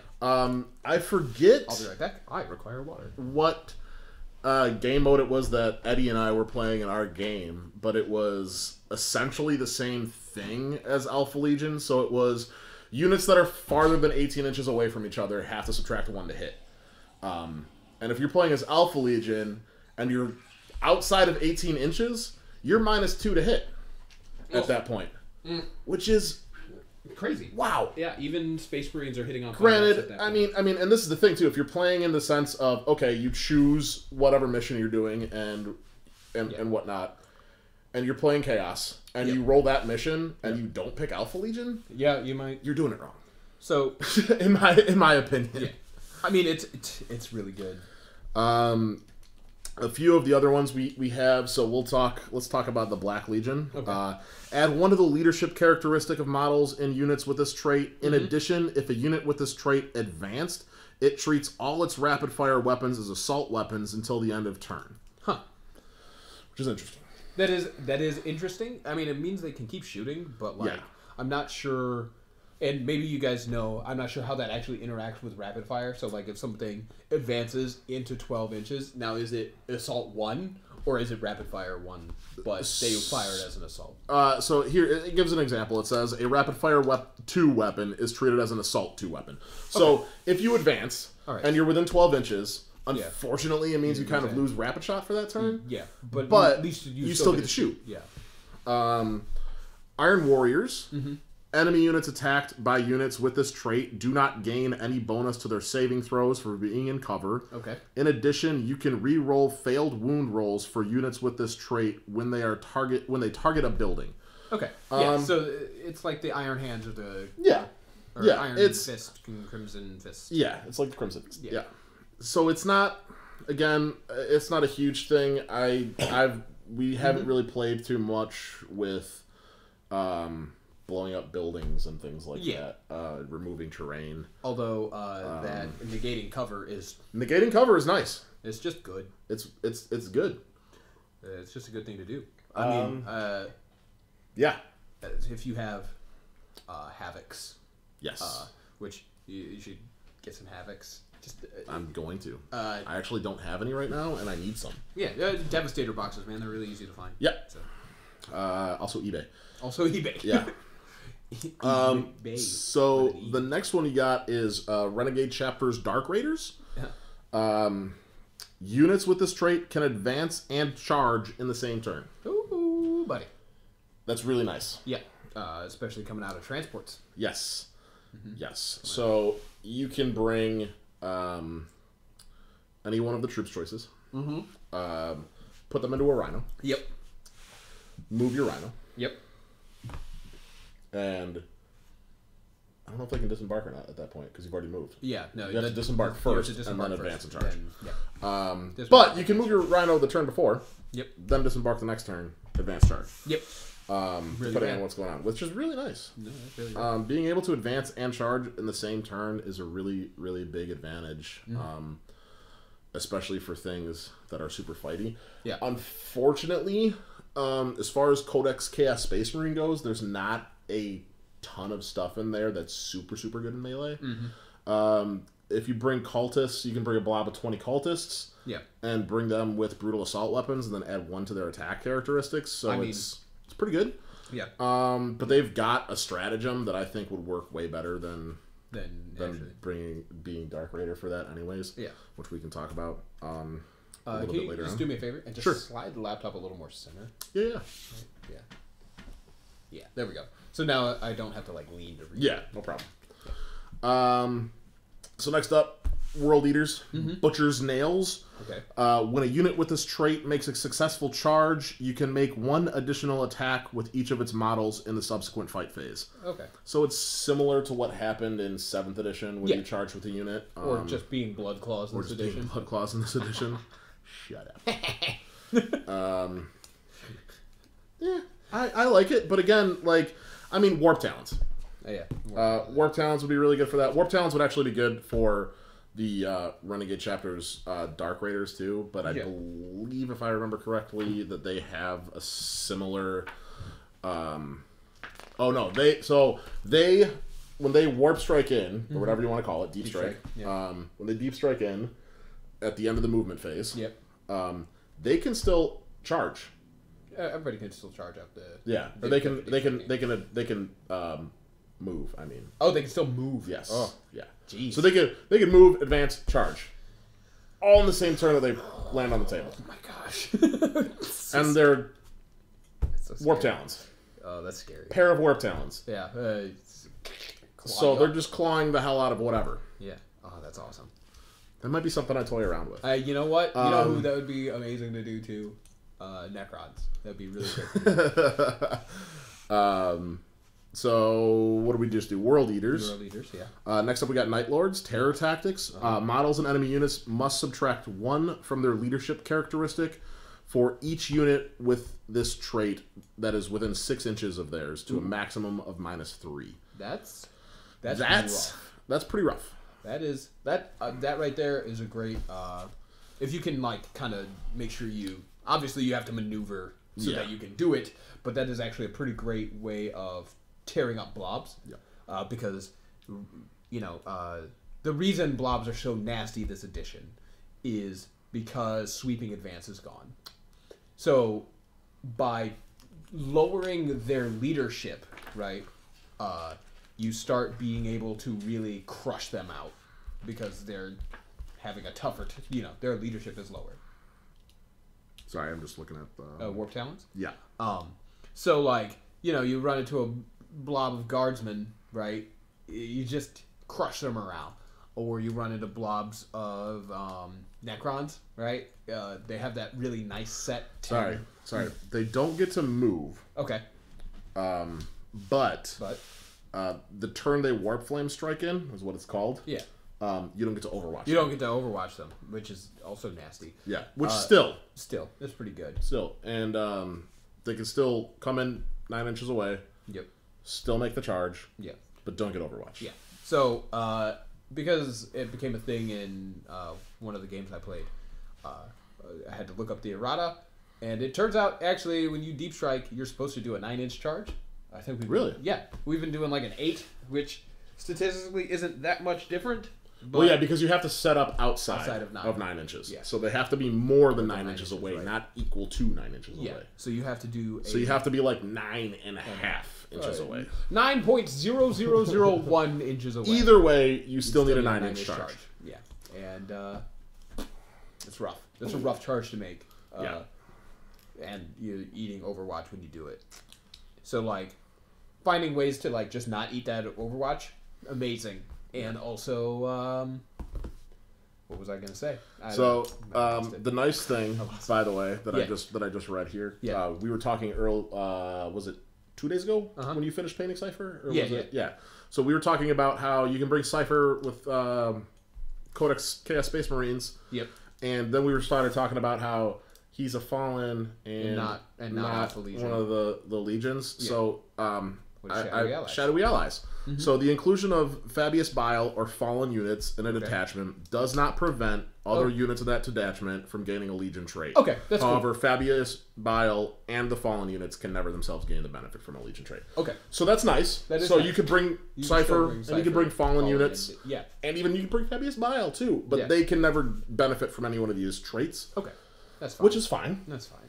I don't know why necessarily. I mean, I'm still probably going to try out a list with Cypher and Fallen at some point. It's worth a shot. See how it goes.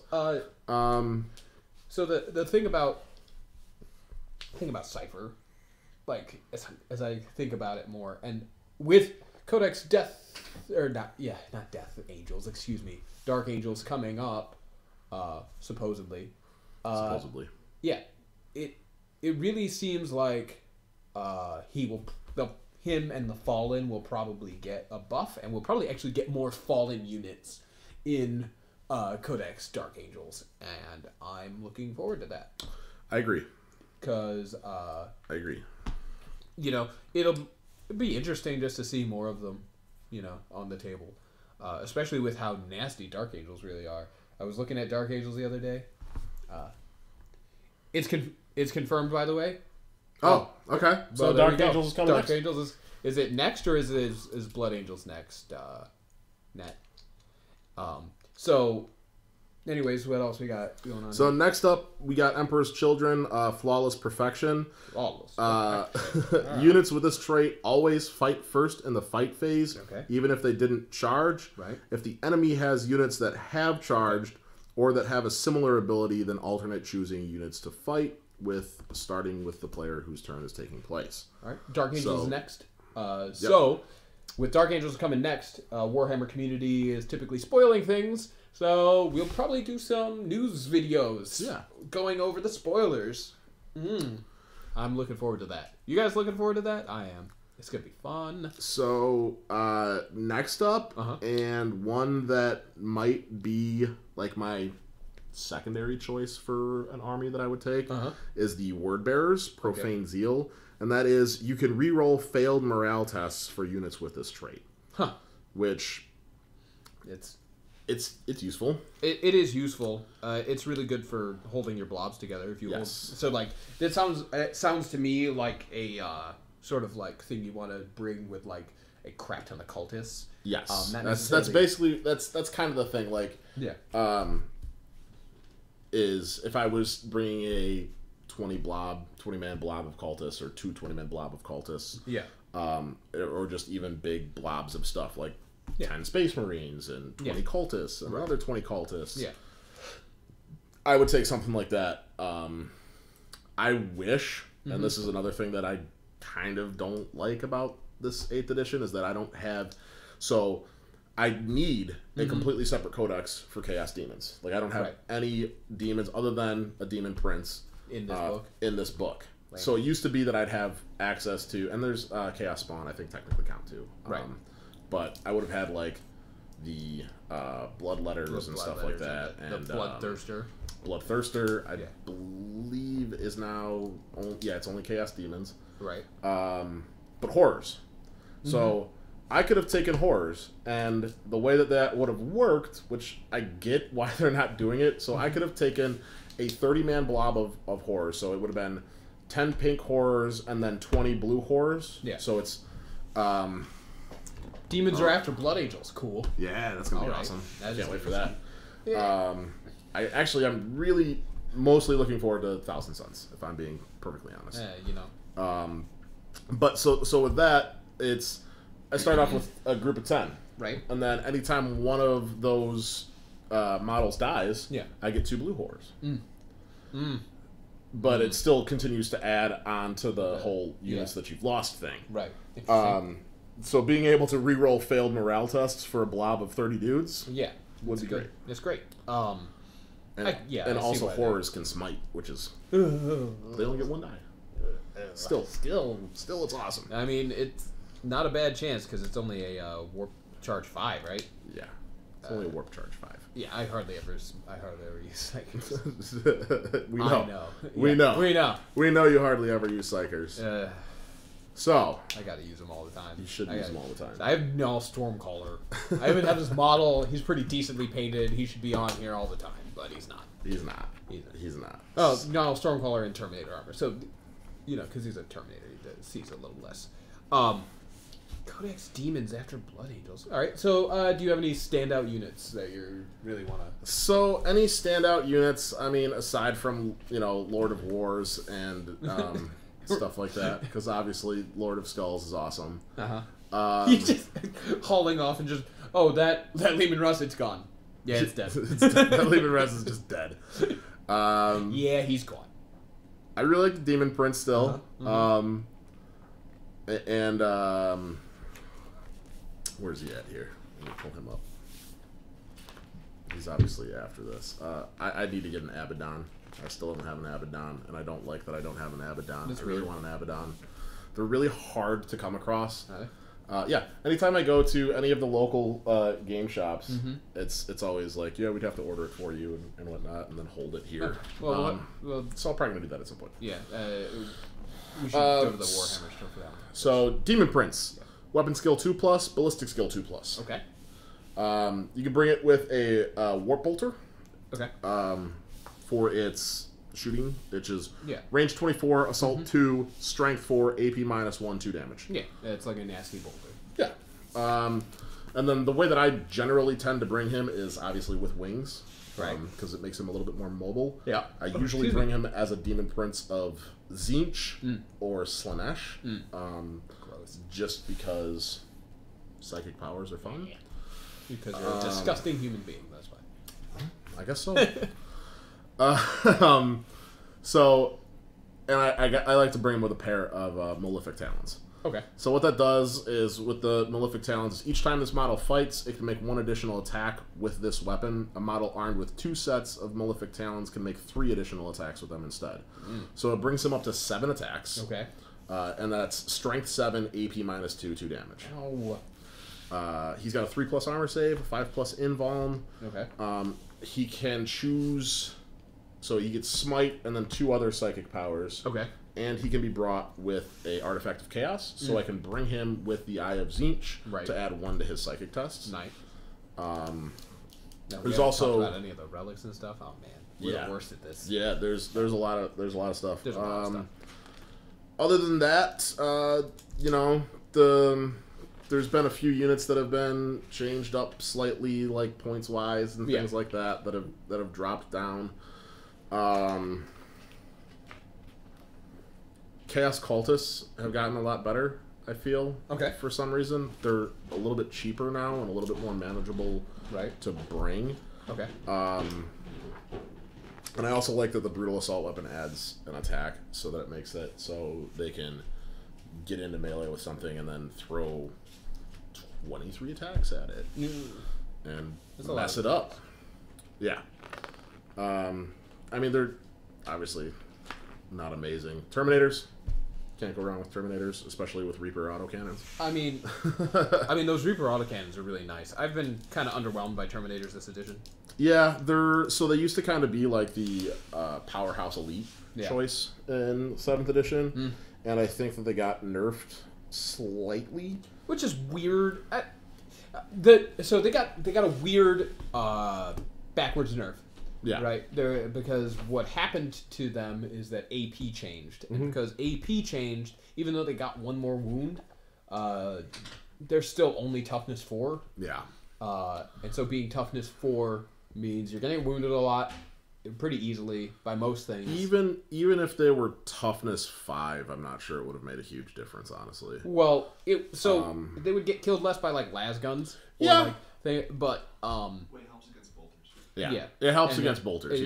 And so like if you consider that the 2 biggest factions that people are playing in the game are Chaos Space Marines and regular Space Marines. The most common weapon in the game is the bolter, and so if you have toughness 5, you have a lot of protection against the most common weapon in the game. Yes. Okay. So if they were toughness 5. It wouldn't change a lot because what happens is Terminators hit the field and then they're getting las cannoned. Yeah. But when desperation, oh my God, there's still 2 Terminators left. Bolters happen, they would die less. Yeah. Right. As it stands now, they kind of died to the bolt guns anyway, and like sometimes you kind of don't have to throw the las cannons at them. Yeah. Although sometimes, I don't know, like one game we played, you spent an entire turn shooting 5 Terminators, Aryak Rockfist and Logan Grimnar, and Aryak and Logan were still up at the end of it. It was the worst. It was amazing. It was so bad. It was so good. And I think I didn't even just shoot that. Like, I shot them with a Rhino. Yep. I shot them with my Terminators. You shot them with literally I shot everything them on field. with my Sorcerer. Yep. Literally. And then I got into melee. Say again? Doesn't Aryak Rockfish have a 3-up invulnerable now? Yes, he does. Yes. Yeah. See, that's Yeah. Storm Shields and shit. Yes. Yeah. It was. So then, other than that, these 2 are my next 2 like money machines for chaos. My Hellbrute and my bikers. Bikers with flamers. So the thing about and here's where I have another great example, right? So bikes and Thunderwolves have toughness 5. Yep. Right, and they're actually, because of that, and they have a 3-up save too. And they have a 3-up. They still have the 3-up armor, right? So with Terminators, being toughness 4, even though they have that 2-up save, right? You get rid of high armor things by just throwing dice at them, right? So they just, I don't know, they end up bouncing more dice because they're toughness 4, and then they die. And then I'm underwhelmed, and I'm like, oh, well, shit. But that's me, you know? I'd say still I'm a sucker for defilers out of heavy support. Yeah. Yeah, I mean, they're just, you can bring so much with them. They look so cool. They really do look really cool. I mean, they're a little too tall. A little bit, but I mean, at the same time, you know, you can change how tall they are. Yeah, it's true. You can. You can really take their legs off. That's a real dick move, though. That's a super dick move. It's a huge dick move. Yeah, I mean, like, there's not any one, like, super standout model to me. Not really one that's really that standout-ish. Really? No? No? So, what do you think of the cost in point drop cost on the Lord of Skulls? Oh my god. So, finally, we see a point drop cost in the Lord of Skulls. Finally. And it makes it so that it's feasible to bring. You can actually bring him, yeah. So, in 7th edition, I don't know if you guys know this or not, but the Lord of Skulls cost 888 points. Why? Because fluff. Yeah. No other reason. Literally, because it's the Mark of Khorne, 888. Khorne Lord of Skulls. That's how many points he's going to cost. He was not worth that. He's not. He was not worth that. But now he's sitting around 500 something. I think he's worth about that. Base. I've seen him in one game, and I'm like, okay. And he might still be worth a little bit more than that, honestly, depending on what war gear you bring with him. So we'll take a look at his war gear. So he's got the option to bring a Demon Gore Cannon, which has a range of 18 inches. Okay. Automatically hits the target. Gross. Heavy D6.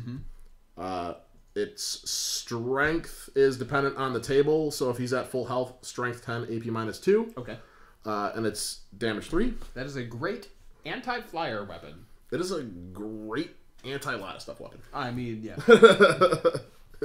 So then, next up, you've got the Gore Storm Cannon, which automatically hits its target. Yep. And when you're attacking a unit with 10 or more models, change this weapon's type to heavy 2d6 instead of heavy d6. Gross.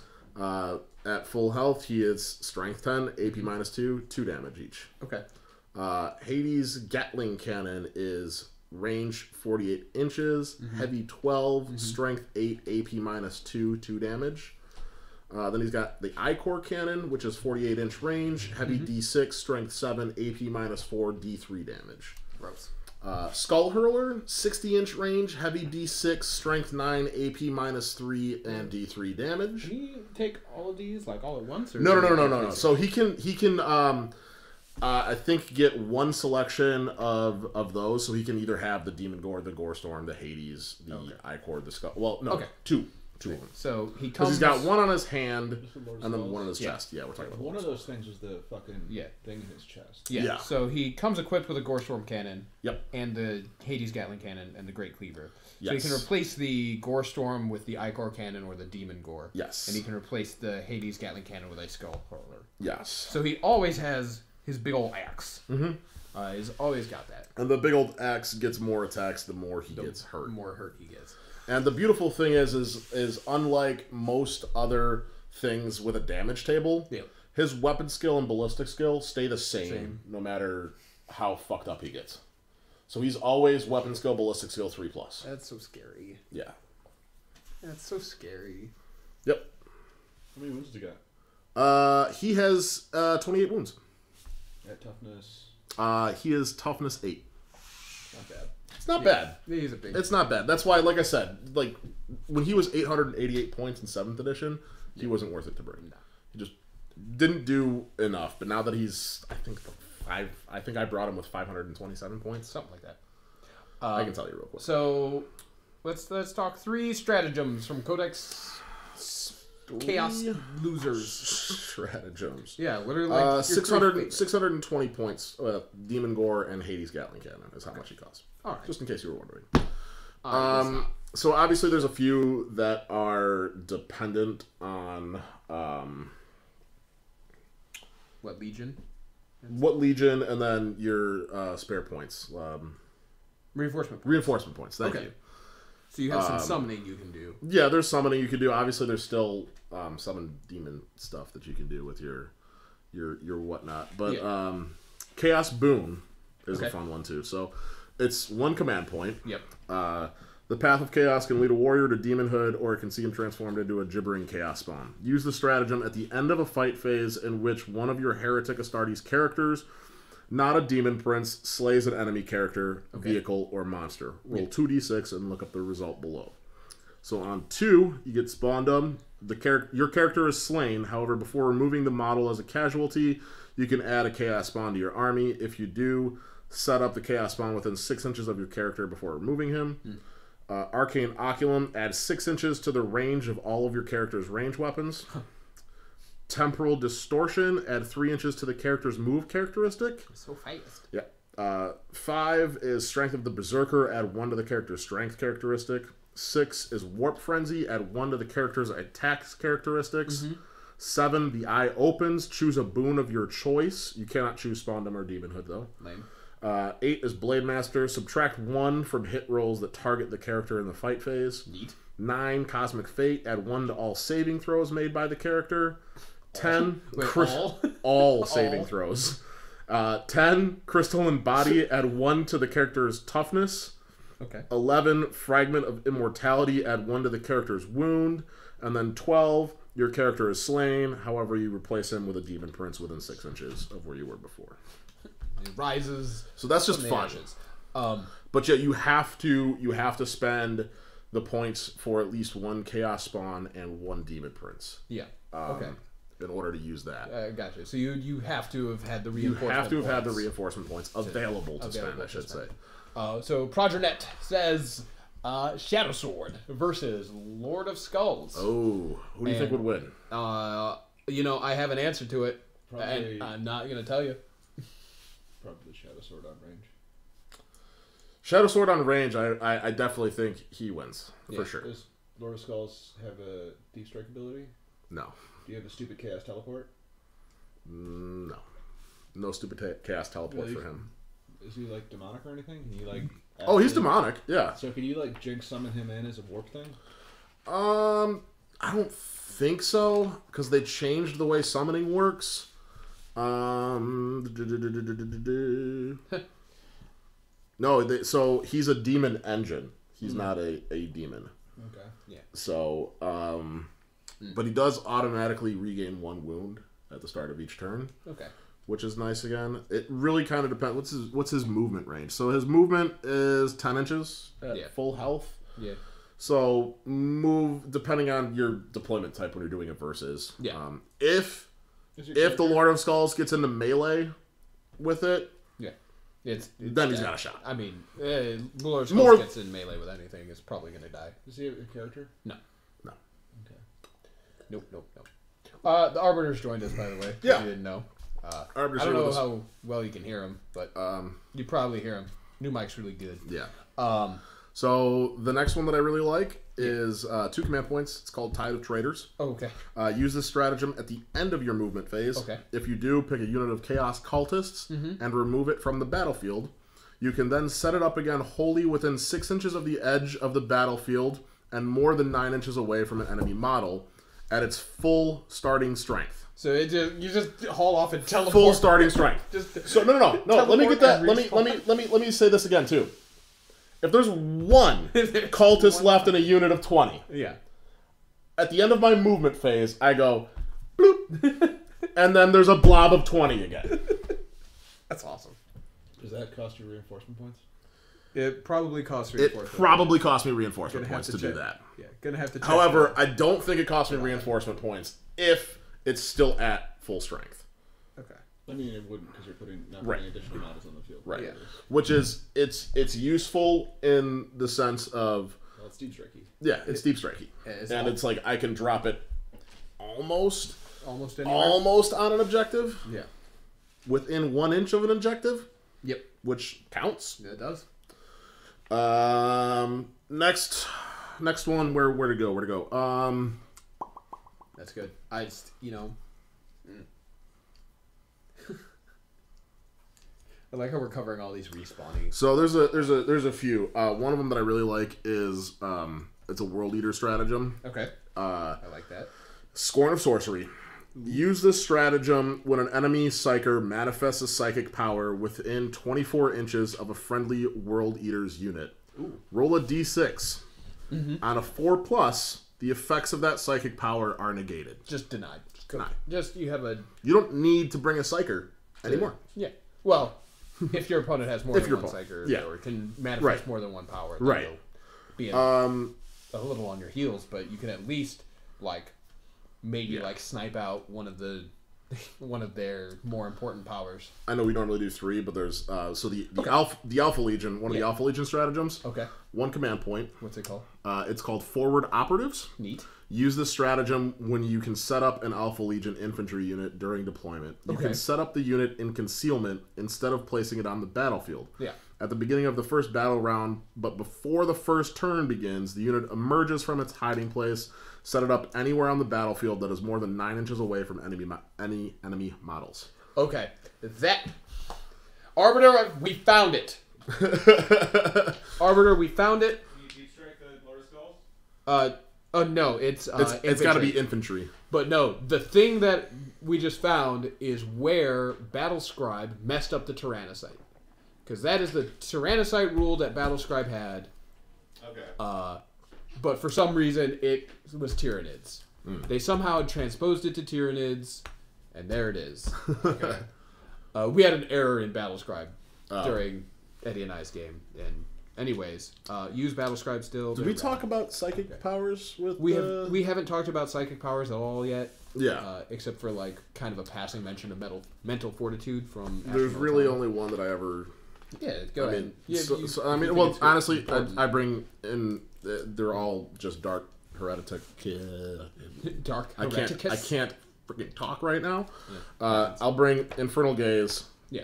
Death Hex. Okay. And those are usually my 2 go-to. Yeah. Infernal Gaze is warp value 5. If manifested, select an visible enemy model, your unit within 18 inches of the psyker, and roll 3 dice. Yeah. Target suffers 1 mortal wound for each roll of a 4+. Okay. Just add more mortal wounds, right? Yeah.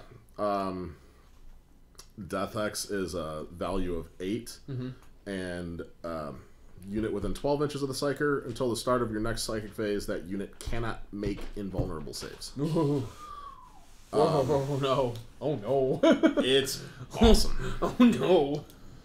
That's. Oh no! No, thank you. I don't want that. Just wait until I get Thousand Suns, because they will also have No, access I'll just to all that. have yeah. Literally, I'll bring group of Chaos Space or group of Rubric Marines with Death Hex With the Death and Hex. Smite and another group with Death Hex and Smite. Oh my god, no! Oh, my Terminators. Oh, They'll get Death Hex and Smite. So they might even get 1 more. Ooh, that's scary. Artifacts we haven't talked about. Yeah. We haven't talked about any warlord. We haven't talked about warlord Do you have traits. any cool warlord traits you want to Do I have any cool warlord traits I want to Yeah, talk about? yeah. Just give me. Let's talk about that Alpha Legion warlord trait real quick. Yeah. So, That's a great one. Alpha Legion's warlord trait. In addition to this warlord trait, your warlord has 1 randomly selected Chaos Space Marine warlord trait. If your warlord is slain, you can immediately select another Alpha Legion character in your army to take their place and generate a warlord trait for them, including this one. If the mission you are playing grants victory points for slaying the enemy warlord, your opponent will only achieve that objective if all of the Alpha Legion characters in your army have been slain. Oh my. What? All of them. All of them. Now, let's just add that to my list of warlord traits with Unholy Fortitude. Okay. Add 1 to the wounds characteristics of your warlord. In addition, roll a die each time your warlord loses a wound. On a roll of 6, your warlord shrugs off the damage and does not lose the wound. Progernet, are you just like a huge jerk? Like, are you? I think Warp Time is the best giving a Demon Prince a 24-inch move. Are you just a mean son of a bitch? Pretty awesome. It's pretty awesome. I'm just saying, Alpha Legion Alpha Legion. I mean, that Alpha Legion trait. Alpha really Legion's so good. It's and really and good. so the thing is the thing that makes that a little bit more balanced is that you don't get to just say, okay, like with your normal Warlord traits, you don't just to go, I'm not going to roll a d6, I'm going to pick this one. Yeah. You pick Yeah, Alpha Legion, Legion. and then you have to randomly generate your other Warlord trait. I mean, yeah. So, I mean, some of the other ones, Hatred Incarnate, you can re-roll Yeah. wound rolls for of 1 for attacks made by your Warlord. Okay. Flames of Spite, if the wound roll for a melee weapon attack made by your Warlord is a 6+, it inflicts 1 mortal wound on the target in addition to any other damage. Eternal Vendetta, you can re-roll failed wound rolls for attacks made by your Warlord in the fight phase against targets with the Adeptus Astartes keyword. Lord of Terror, the opposing player must roll an extra die when taking morale tests for units within 6 inches of your Warlord and use the highest result. Oh, wait.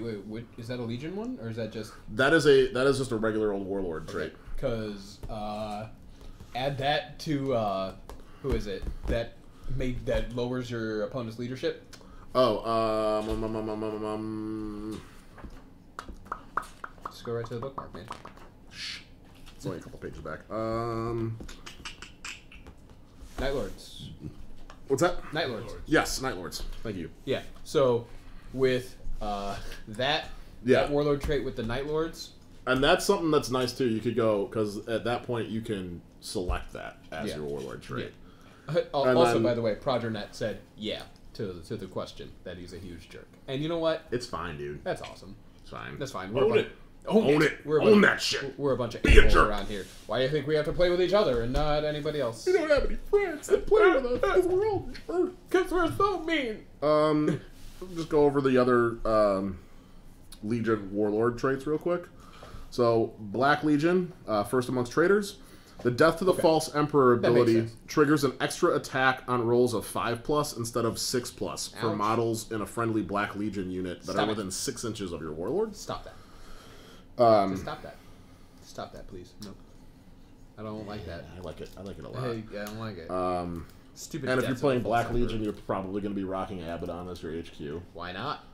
which generates you an additional 2 command points, which is really cool. Yeah. What's he clocking at? Point wise. Point wise, I don't know off the top of my head. It's gonna be the other direction because it's in stupid. It's maybe the last page. Yeah. Oh yeah. Well, I was just looking at.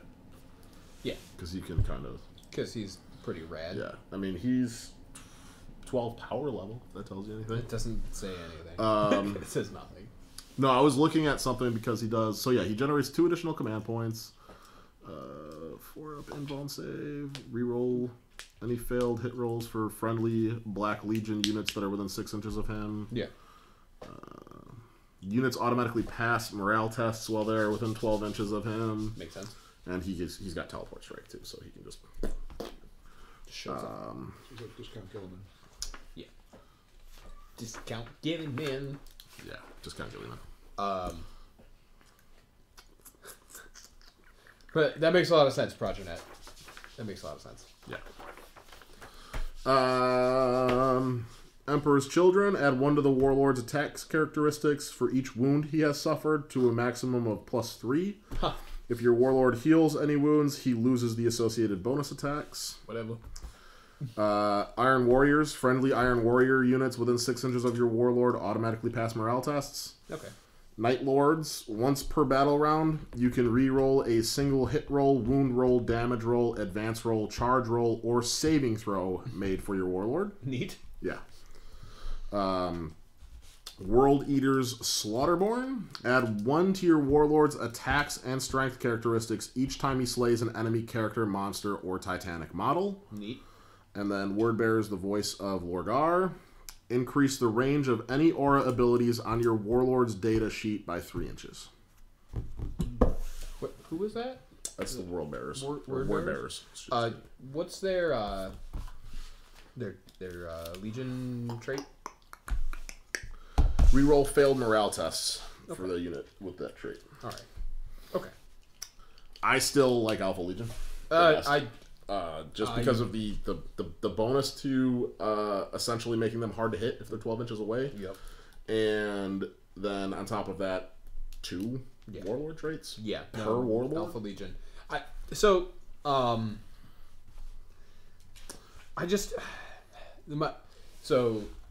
find that kind of like High Fleet Hydra and Cadian. Fair enough, Roger. Fair enough. He says, I play a lot of friendly games with actual balanced lists and stuff, but I go to a lot of GTs and tourneys, so I pick up a lot of stuff.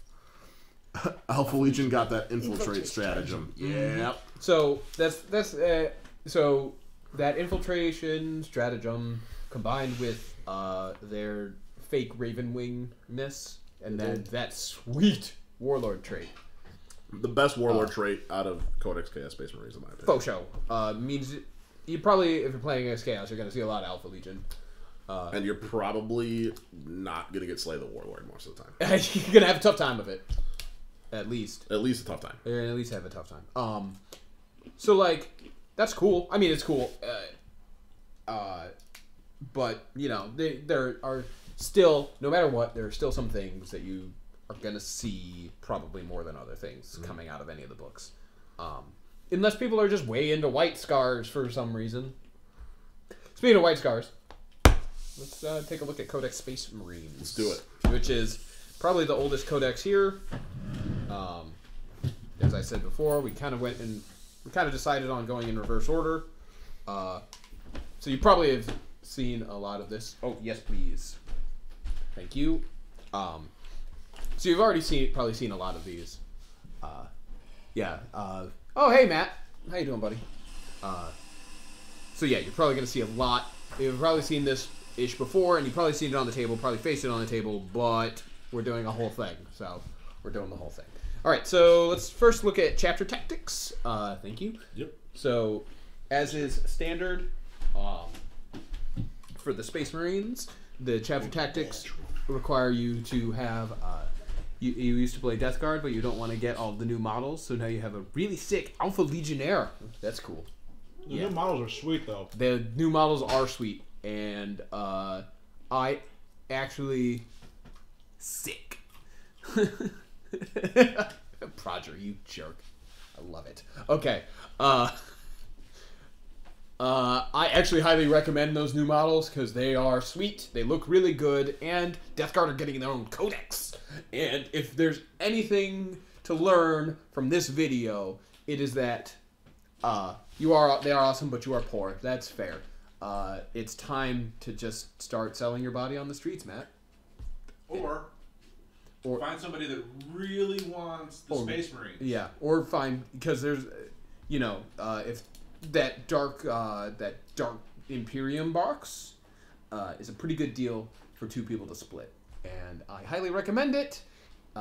If somebody wants those Space Marines, wants those Primaris Marines, they'll probably want Dark Imperium, and I have to sit like this to make sure things are in focus. You'll trade magic cards for plastic crap. Perfect. All right, so let's hit up Codex Space Marines real quick. So we'll start with the Ultramarines. Their chapter tactic, add 1 to the leadership characteristic of all Ultramarines models with this tactic. That's infantry, bikers, and dreadnoughts. Yawn, Space Marines, yawn. In addition, Ultramarines units with this tactic can still shoot in a turn in which they fall back. But if they do so, you must subtract 1 from their hit rolls in the shooting phase. Okay, that's fine. Sorry, what I meant to say was yawn Space Marines who aren't salamanders. Okay, that's fair. Yeah. So then White Scars. Who I think are getting the shaft this edition. Actually, I think the White Scars are getting the shaft this edition. Everybody who's not salamanders is getting the shaft. I don't think that. I actually think Raven Guard have the best, have one of the better chapter tactics. What is the Raven Guard chapter tactics? Did you already say that, by the way? I did not. Okay, good. I haven't gotten there we can yet. get to there. Yeah. So White Scars are getting the shaft this edition because, 1, they don't get their own codex, and Dark Angels are getting their own codex, and the White Scars chapter tactic isn't great. So yeah, And I can already see in the index, if I was going to play a motorcycle gang, it would be the Dark Angels and not the White Scars. Even though I like the White Scars better, personally. So, White Scars have Lightning Assault. Whenever a White Scars unit with this tactic advances, it moves an extra 2 inches in addition to the distance rolled. Biker units with the Turbo Boost ability therefore move an additional 8 inches when advancing. In addition, White Scars units with this tactic can still charge in a turn in which they fell back. It's good. It's good, but it's not spectacular. It's nothing that makes me really excited. Not even as good as the flip chart. Matt, yeah. Matt says he will trade magic cards for plastic crack. I asked him what kind of magic cards he has.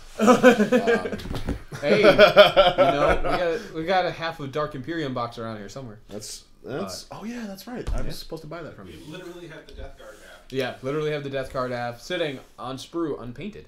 Anyways, Imperial Fists have Siege Masters, which is similar to one Chaos ones we were talking about, or should I say the Chaos one is similar to them because. Wow, dude! Wow, you're going saying, there. You're going there, huh? Codex Space Marines came first. Go in there. Codex Space Marines came first. Go in there. So enemy units do not receive the benefit. Acting offended. I'm not offended at all. I could care less. Enemy units do not receive the benefit to their saving throws for being in cover against the Imperial Fists with this tactic, which is really nasty with Dreadnoughts, especially the new Redemptor Dreadnought. Sorry to interrupt, but we got a couple of things. So, Progernet says, so speaking of SM, do you think that Azrael's 6-inch aura of a 4+ invuln save is broken? Nope. It's... Not this time.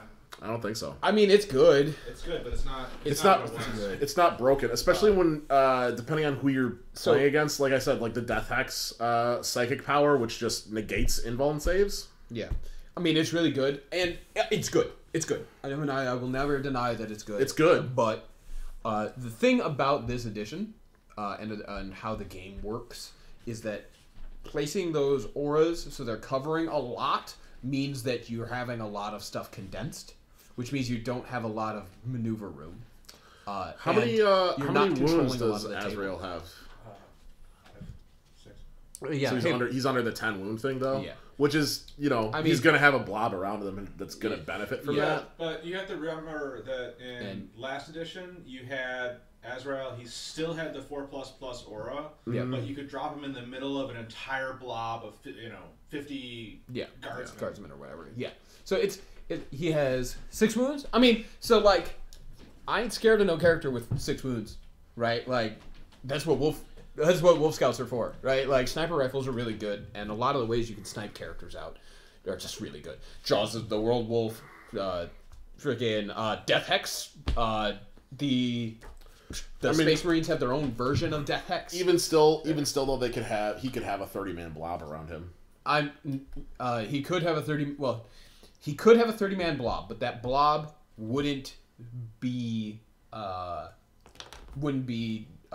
Angels, right? Dark Angels can't do a 30-man blob. That's true, right? Space Marines can't do a 30-man blob, and then we get into Smite and how nasty it is, right? Just as a thing. So catching especially a Magnus with Smite. I mean, yeah, but I'm not even Zoanthropes. Zoanthropes. Yeah. Oh, yeah. God, Zoanthropes. In my game I'm against condense all my stuff up so that it's within 3 inches of this one dude, and then I'm Zoanthrope, so everything within 3 inches of that takes 10 mortal wounds. Yeah. So like, no, I don't think it's broken. I mean, I think it's good. It's really good. It's a really good thing. Yeah, you can see in some of my games against like Bob, things get messed up by the custom force field, but with that 5++ that it gives. Assassins are very lackluster unless your army is just assassins. I'm not talking assassins because I played with a Vindicari assassin and was underwhelmed by him as well. I'm talking Wolf Scouts, or Space Marine Scouts. Or Ratlings. Your Vindicari assassin made it through the game that we played together. He did make it through the game, but he didn't do anything. He actually missed. He missed the 2 shots he got to fire, and that's true. His points equivalent of Wolf Scouts would have fired 5 shots as opposed to 2. And probably would have at least hurt something. In the defense of your Vindicari assassin in that particular case, I just rolled really well that game. I mean, that's fair, but he also was supposed to hit on 2s and he didn't. because of the curse of one die. Right, the one shot curse. If you have one die in your hand and you roll it, it is going to fail. I don't know why. Math says it shouldn't happen, but it does. Do you get prescience? No. So, yeah, and then assassins. It's weird. Okay. So, again, Wolf Scouts. They're really good. They're just good. They're good at their job.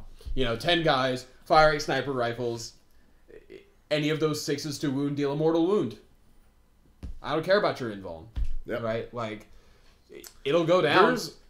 There's a few things too. I think at least one in each codex that has something similar to that. Yeah, and everybody has access to smite. So yeah.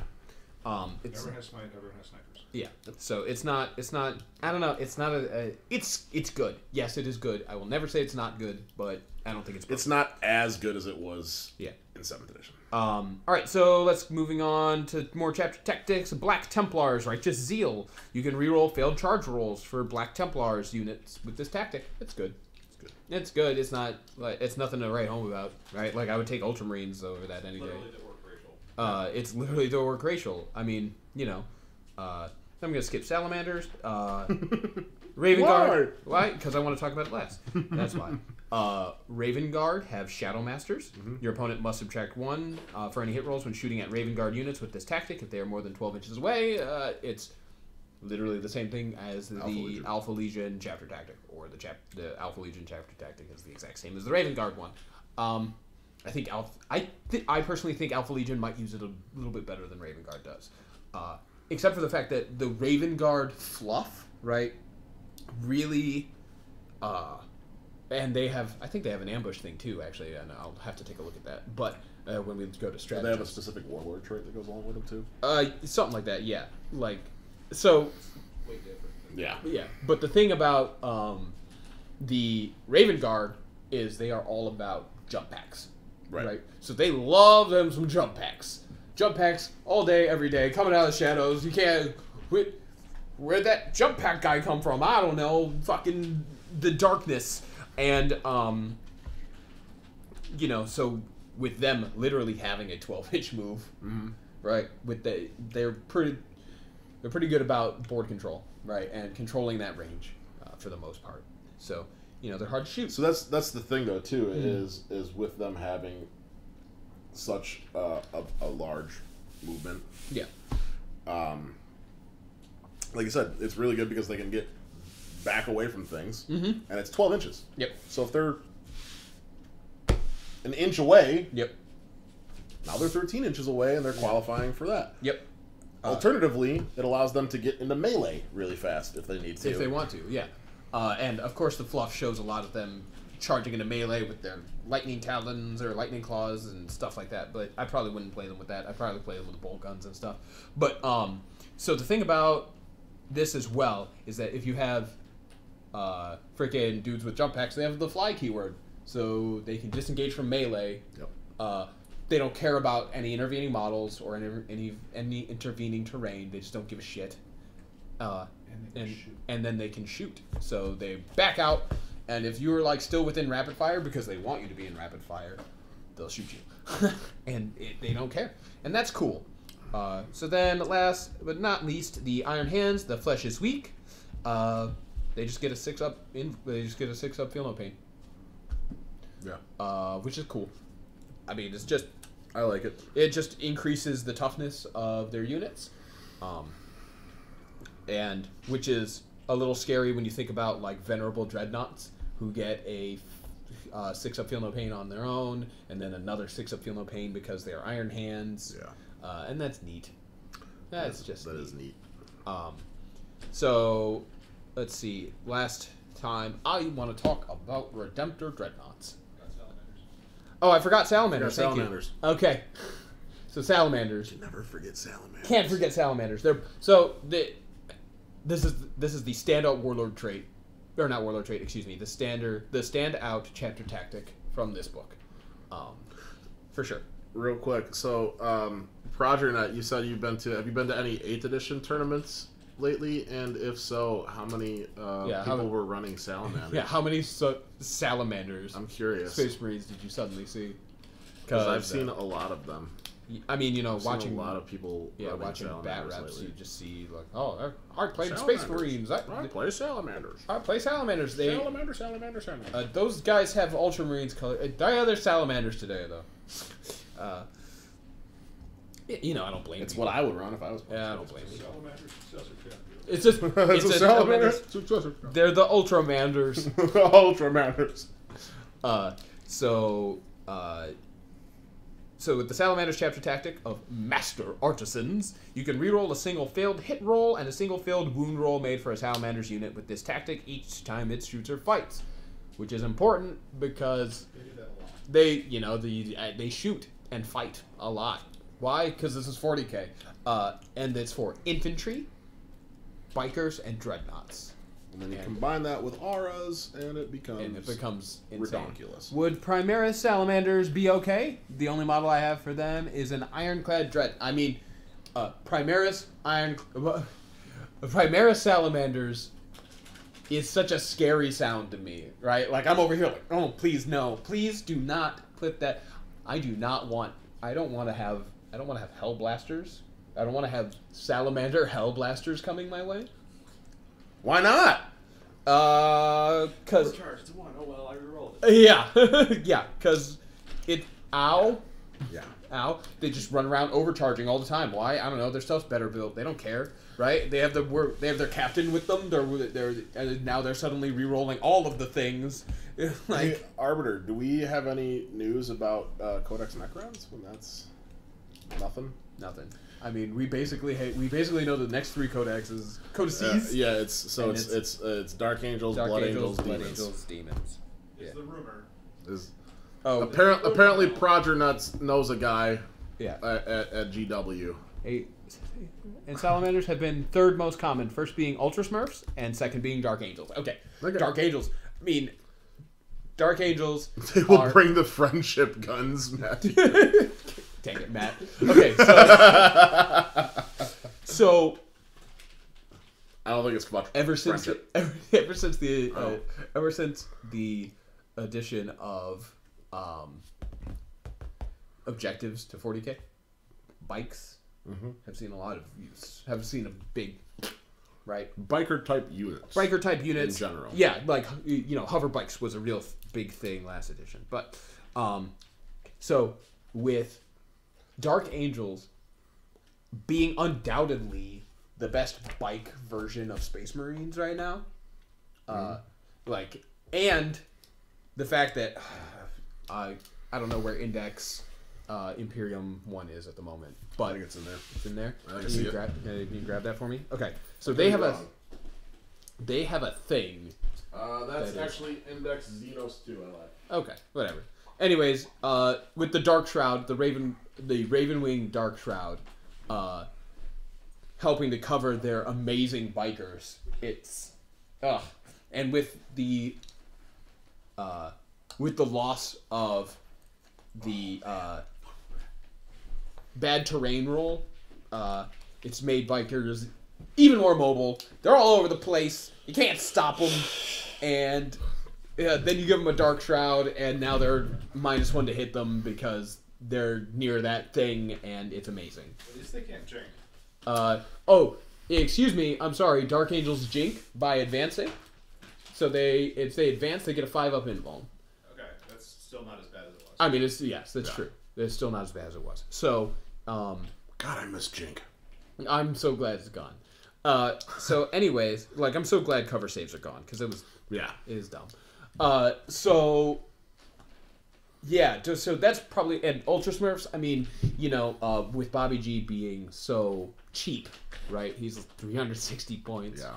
Right? And he literally doubles the effectiveness of everything in his aura. Yeah, that's why. And Ultra Smurfs already were the most common, so they remained the most common. But you'll probably never see freaking White Scars. Yeah. I doubt it. But you're going to see, you know, there's probably more Salamanders than you were seeing last edition. Way more. Yeah. Although they were still good last edition. Yeah. With their bonuses to Melta and Flamers, but... They're way better now. So speaking of Redemptors, Gilliman charged mine with the heavy onslaught.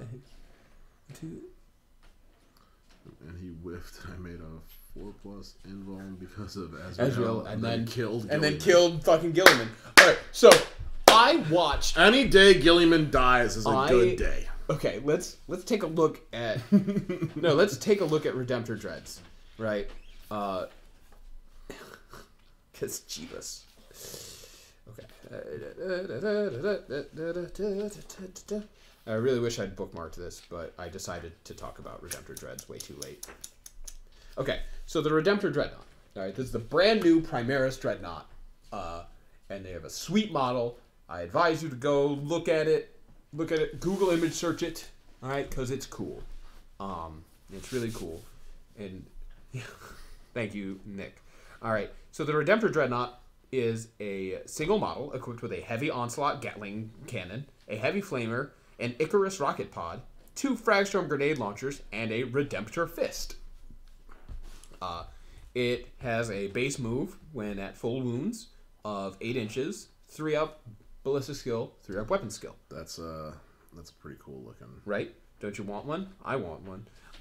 So I don't know if you guys can see it. It's not working. So it's strength 7, toughness 7, 13 wounds, 4 attacks, leadership 8, and it has a 3-up save. Right? So That's so cool. nothing else. It has none of these other things. Oh, by the way, he doesn't have the Primaris keyword, so you can put him in an Icarus pattern or a Lucius pattern drop pod. Oh, Progernet. Why are you the worst person I know now? Progernet, why are you the best person? Go ahead. Progernet, you have some great ideas. Yeah, you do. Okay. Please comment more. Yeah. Let us know what we're doing wrong. Yeah, Progernet, you might be my... Yeah, I'm your number 1 fan. Anyways, this Redemptor Dreadnought, okay? I don't know if you caught the ludicrous number of guns that is on it. I'm not going to go over them all because I don't feel like talking that much on this because I want you to just look at that list. It's long. I'm taking this away from you for a second. Wow. But the first time I saw a Redemptor Dreadnought was at our friendly local game store. And surprised you didn't buy it right then on the spot. Well, I mean, it wasn't in the box. It was on the table. Oh, I'm surprised you didn't steal it right there on the spot. I almost did. I was wearing my running shoes, but I want to go back to that store. And I'm just kidding anyways. I do not condone stealing. Let's be honest, you don't really need your running shoes for anyone in that store. That's true. So I was like, but I do want to go back. And also, it was the guy who had its birthday, so he was...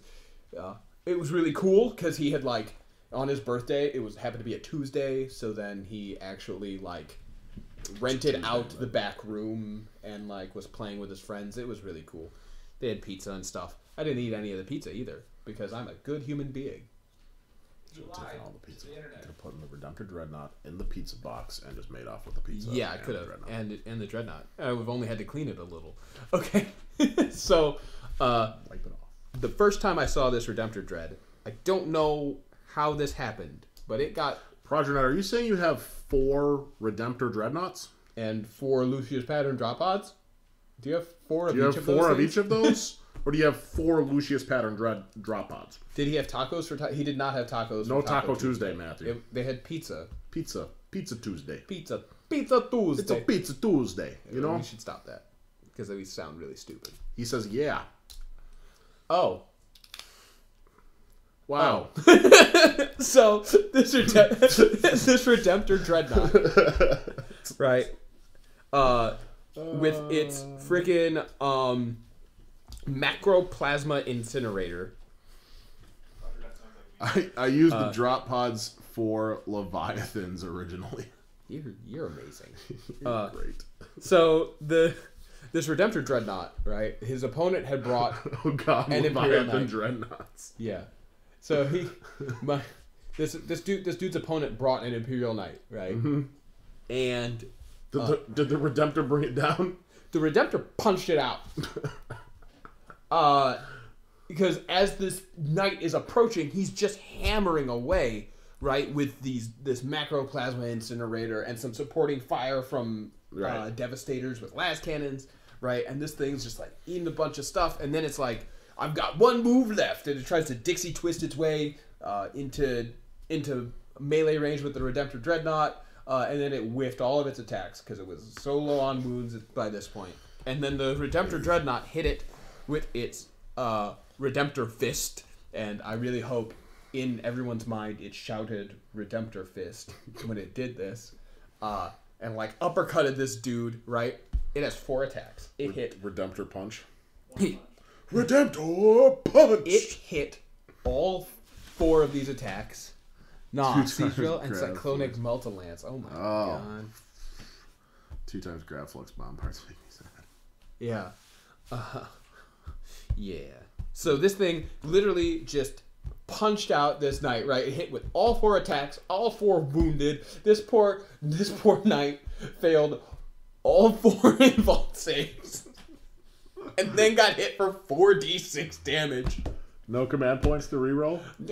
You know, this was when the edition first came out. I don't know if he had any rerolls left. But boy, always save 1. Yeah. Always save he just 4d6. That's one of those things where it's like you get towards the end of a game and you're like, if I only had one command point. If I had one command point left. Alright, so that's the Redemptor Dreadnought, and I would just want you to, by the way, remember all that stuff. Imagine that was Salamanders. I think I'd probably just scoop. Yeah? Just you see them put down a he just puts down a Redemptor Dreadnought as a Salamander. Yeah. And I just go, good game. In a Lucius pattern drop pod. Lucius pattern drop pod. What is wrong with you? I quit. I'm out. That's the day I sell all my minis. That's the day the game died. Not really. Not really. I'd still fight him. Yeah, I mean, you got to, right? For honor and stuff. I'd go, Lord of Skulls. Okay. See how this does. Let's see how this goes. So, Redemptor Dreads, they're really good. And they're not even Lords of War. That'd be interesting to see what would happen. That'd be interesting to see what would happen there. That would be interesting. You want to try that one of these days? Get you a Redemptor Dreadnought and see what will win. Redemptor Dreadnought versus Lord of Skulls. I'm still betting on the Lord of Skulls. Hey, Arbiter, who's your pick on for that? Yeah. You know what? We'll say 2 Redemptor Dreadnoughts versus 1 Lord of Skulls. Fair.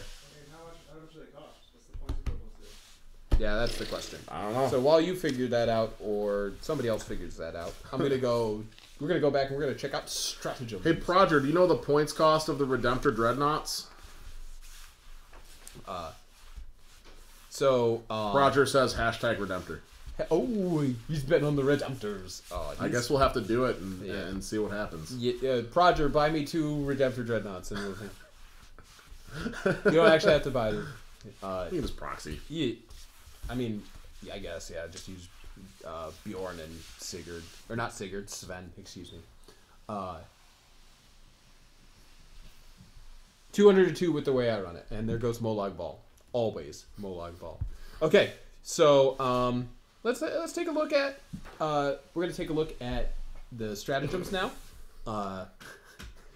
So I'm gonna you'd actually need like 3 of them to equal it. cost. Oh, if it's 3 of them, the Lord of Skulls doesn't stand a chance. Yeah. So I'm going to first look at Strike from the Shadows. This is the Raven Guard stratagem. All right, use this stratagem when you can set up a Raven Guard infantry unit during deployment. You can set up the unit in the shadows instead of placing it on the battlefield at the beginning of the first battle round. But before the first turn begins, the unit emerges from their hiding place. Set them up anywhere on the battlefield that is more than 9 inches away from any enemy models. 1 CP. So legit. Exactly the same as Alpha Legion. Right. As far as that goes. Right. The Warlord trait is way different.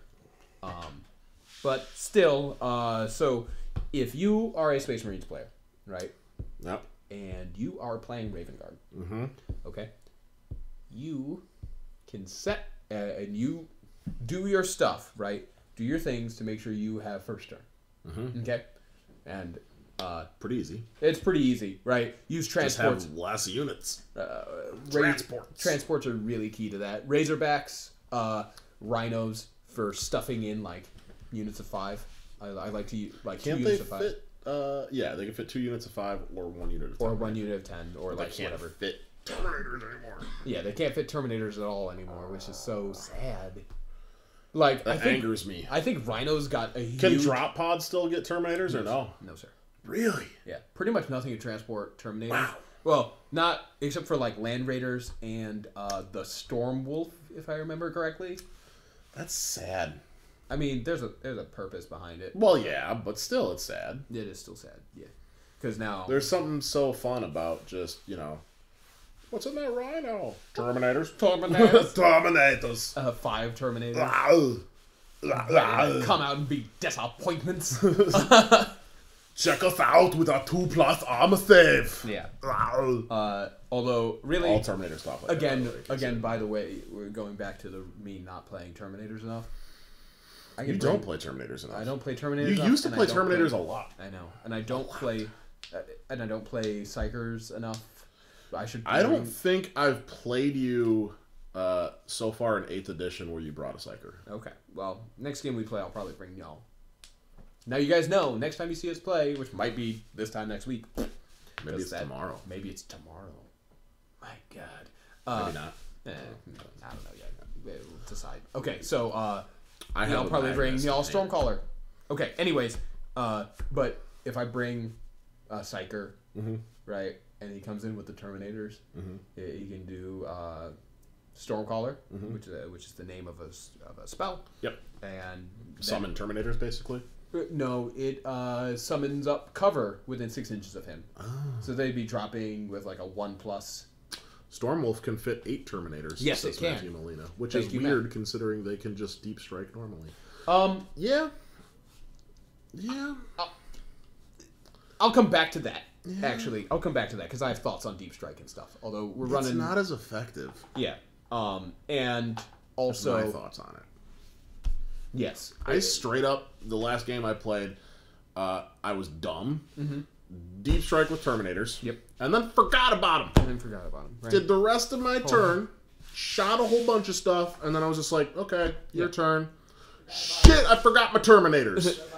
Twice. I did it twice. Yeah. Dumb. Okay. So, because... unfortunately, friggin' Space Marines doesn't have like one of those sorts of stratagems where you like replace a unit. Putting them in a flyer is better because you can drop them over the enemy. Yeah, closer than 9 inches. Right, way better. Yeah, it's really great. Way better. So I'm gonna talk about Linebreaker Bombardment. I hate that stratagem. Again, by the way, this is why is another reason why I'm like whatever 4-up or whatever 4-up invuln. I don't care. I just don't. I mean, I care, but I have there's things we can do. Yeah. So, 1 CP, Linebreaker and Bombardment. Now this, oh, that makes sense actually. Yeah. So, Linebreaker and Bombardment. You use this stratagem in your shooting phase if a Vindicator is within 6 inches of 2 other friendly chapter Vindicators. So you have to have 3 Vindicators, and one of them has to be centered at least within 6 inches of the other 2. So they have to kind of be lined up. Now, I don't necessarily condone this, but... Didn't you use this in one of our... I did not, because I don't have any Vindicators. I feel like we did it as a proxy at one point, and it wasn't something that we recorded. We may have done just like a roll test on it. Maybe. And been like... But I remember hating that stratagem. I mean, it's okay. Okay, so, then instead, if you do so, the Vindicators cannot fire their Demolisher cannons this phase. That's important from the thing I said earlier. What is it? So I have to get a Stormwolf then. I've managed to trade for like 2 or 3 collections of Space Wolves and have nothing but Grey Hunters, Blood Claws, and some Terminators. Hey, you know what though? That's not bad. Blood Claws and Grey Hunters are good. I bring them in every list. Get yourself a Stormwolf and a decent HQ. Maybe 2 decent HQs. I mean, Wolf Lords and Wolfguard Battle. The thing you're going to really want, Matt, is some... I recommend getting 2 units of Devastators so that they can be Long Fangs, and then 1 guy that looks really good so he can be a Wolfguard Battle Leader. Because Long Fangs with a Wolfguard Battle Leader, they'll kill whatever just comes their way. Get some Predators. Also Predators. Predator tanks. Really good. Okay, so anyways, Linebreaker Bombardment. So instead, select a visible point on the battlefield within 24 inches of all 3 vehicles. So this is going to take a little bit of clever maneuvering. And then roll a dice for each unit within 3 inches of that point. Add 1 to the result if the unit being rolled for has 10 or more models, but subtract 1 if the unit being rolled for is a character. On a 4-up, that unit suffers 3d3 mortal wounds. Right? And so that's mortal wounds. So the thing about... The reason I don't think that having an Aura invuln save is super broken is because mortal wounds are a little easy to come by. With psychers, snipers, linebreaker bombardments, right? Chaos has linebreaker bombardments, things like that. Freaking Hellfire shells, right? Use this stratagem just before an Adeptus Astartes infantry model fires a heavy bolter. You only make a single hit roll with the weapon this phase. However, if it hits, the target suffers D3 mortal wounds. Yeah. Right? So it kind of just changes how you have to end up playing. What was that one? Hellfire shells? Hellfire shells. And that's a heavy bolter? Yep. So that plus salamanders. Right, that plus salamanders. So you probably, if you miss this one shot, that unit will get to re-roll that one. Yep. And you know what? You're probably fine. Or you can probably re-roll it if you're Ultramarines because you're made of command points. And you might get them back. Speaking of, right, so like... Ultramarines. Ultramarines, oh no! Or like, whatever, tie them up in melee forever. Strike from the shadows if you're Raven Guard, right? Get in that dude's face. So one of the things that I've noticed, and it's not really surprising at all, but it's just how extremely similar Codex Chaos and their space their stratagems are almost identical. Yeah. They have a lot of like the Raven Guard and the Alpha Legion. Or same job. Same thing. Just my Warlord trait's better. I mean, for the most part, your Warlord traits are better. Just my Alpha Legion alone. Fair. Okay, so before I move on to Warlord traits in specific, I'm going to say one more thing about Linebreaker Bombardment, right? Note, here it says they cannot fire their Demolisher Cannons this phase. Okay? Yep. Now, this got clarified. Yep. And unless it got eroded again since then. So, if for some reason these Vindicators could not have fired... Yep. They can Linebreaker Bombardment. Wow. So, I'm talking smoke launchers, right? So they can smoke launcher and then Linebreaker Bombardment. Yep, I'm talking smoke launchers or Linebreaker Bombardment and Linebreaker Bombardment, or advancing and Linebreakering. Now, I would imagine that's going to get errated. Now, it's a little unreliable because you have to get it's a 50-50 shot on most units, right? Because most units are going to be 5-man because, again, you have to consider Space Marines as standard. But, if you're, like, throwing it at some guardsmen, right, but you might just haul off and straight destroy, like, a couple units because they're going to be within 10 inches of each other. Yeah. Or they're going to be 10 models or more. Yeah. And it's nasty.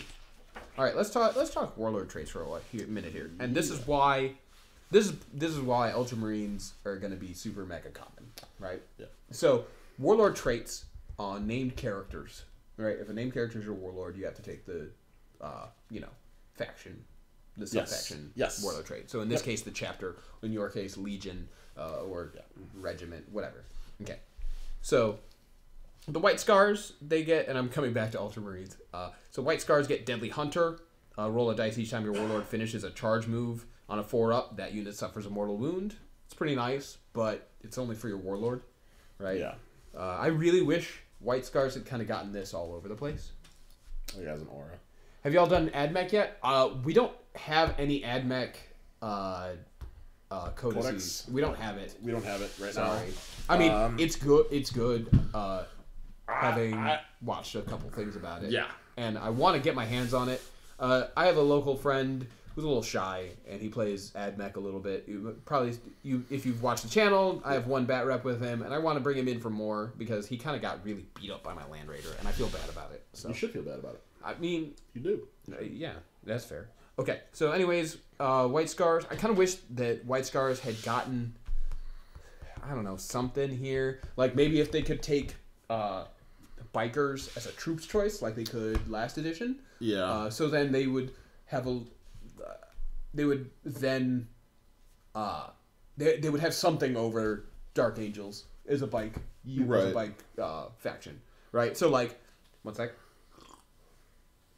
I've been talking a lot. Needed water. Okay, so White Scars, they get to charge around and be a little bit faster, right? But it's not as good as, like, I don't know, having a Night Shroud or Dark Shroud, or the Plasma Talons, right, which are Assault 2 plasma things that are on Dark Angel bikes, right? It's net. But, can't have everything. Anyways, Imperial Fists, Architect of War. Friendly Imperial Fists units within 6 inches of your Warlord that are receiving the benefit of cover add an additional 1 to their saving throws against attacks with an AP characteristic of 1. Just basically double cover against my AP 1. Yeah. Which is neat. Crimson Fists, Tenacious Opponent. If there are at least 10 enemy models within 6 inches of your Warlord, when he fights in the fight phase, add D3 to his attacks until the end of the phase. Right? Because the Crimson Fists are so mad. Go ahead. Would Force Org shenanigans matter that much in 8th?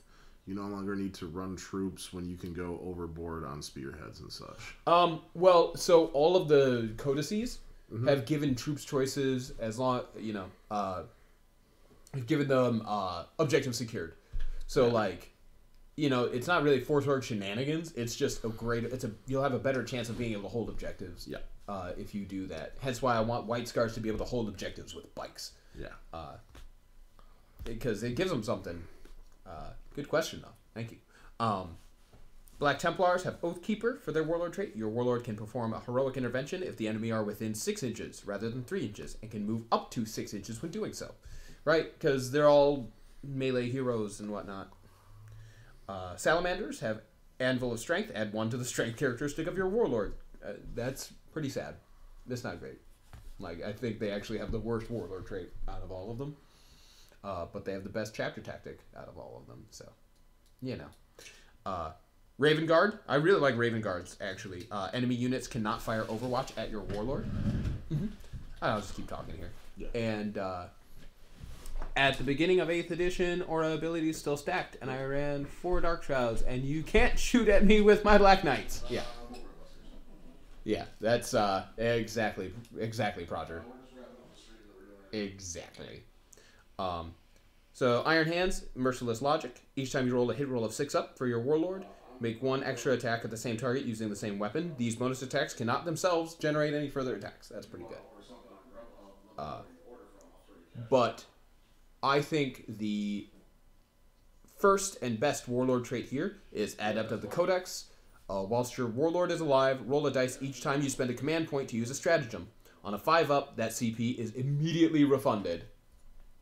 Amazing. It's just amazing. Especially considering that at 360 points, Bobby G, Robute Gilliman, I hate his name, is actually a reasonable... he's an almost reasonable idea at below 2,000 points. So with him being he is totally a reasonable idea below 2,000 points. Yeah. And his mere presence, well, not his mere presence, but him being your Warlord, which he should be your Warlord, right, gives you 3 command points. Can he be your Warlord? Yes, he can. Really? Yeah, and you know what? He... Is that just something that he gets, or is that No. Lord of Wars in general? Oh, no. So any... named character? Any model... Any model can be your Warlord, but if they're a character, they get a Warlord trait. Yeah. That's good to know. Mm-hmm. So, yeah. Good to know. Magnus is going to be my Warlord. He could be your Warlord. But, some give bonuses, right? For being your Warlord. Like, Abaddon gives 2 command points. Yeah. Freaking... well, Abaddon's an HQ choice. Yeah, but I'm just saying, just characters in general. Yeah. Okay, so if you take Robute Gilliman, right, he's 360 points, and you can just slot him in a super heavy auxiliary detachment. Did you read Proger Nuts then? I did, yes. Since Gilligan is back, is his Calgar Calgar still Papa Smurf? You know what? I think people refer to Gilliman as Grandpapa Smurf, but I don't know. Grandpappy Smurf. Grandpappy Smurf. Grandpappy. You know, although I can't see why you would. Honestly, I can't see why you would take Marnie as Calgar anymore. Because of Gilliman. Progernut really is like the worst person, isn't he? I mean, maybe. You know what? He must be made of money. Like, literally Progernut is actually just a pile of money.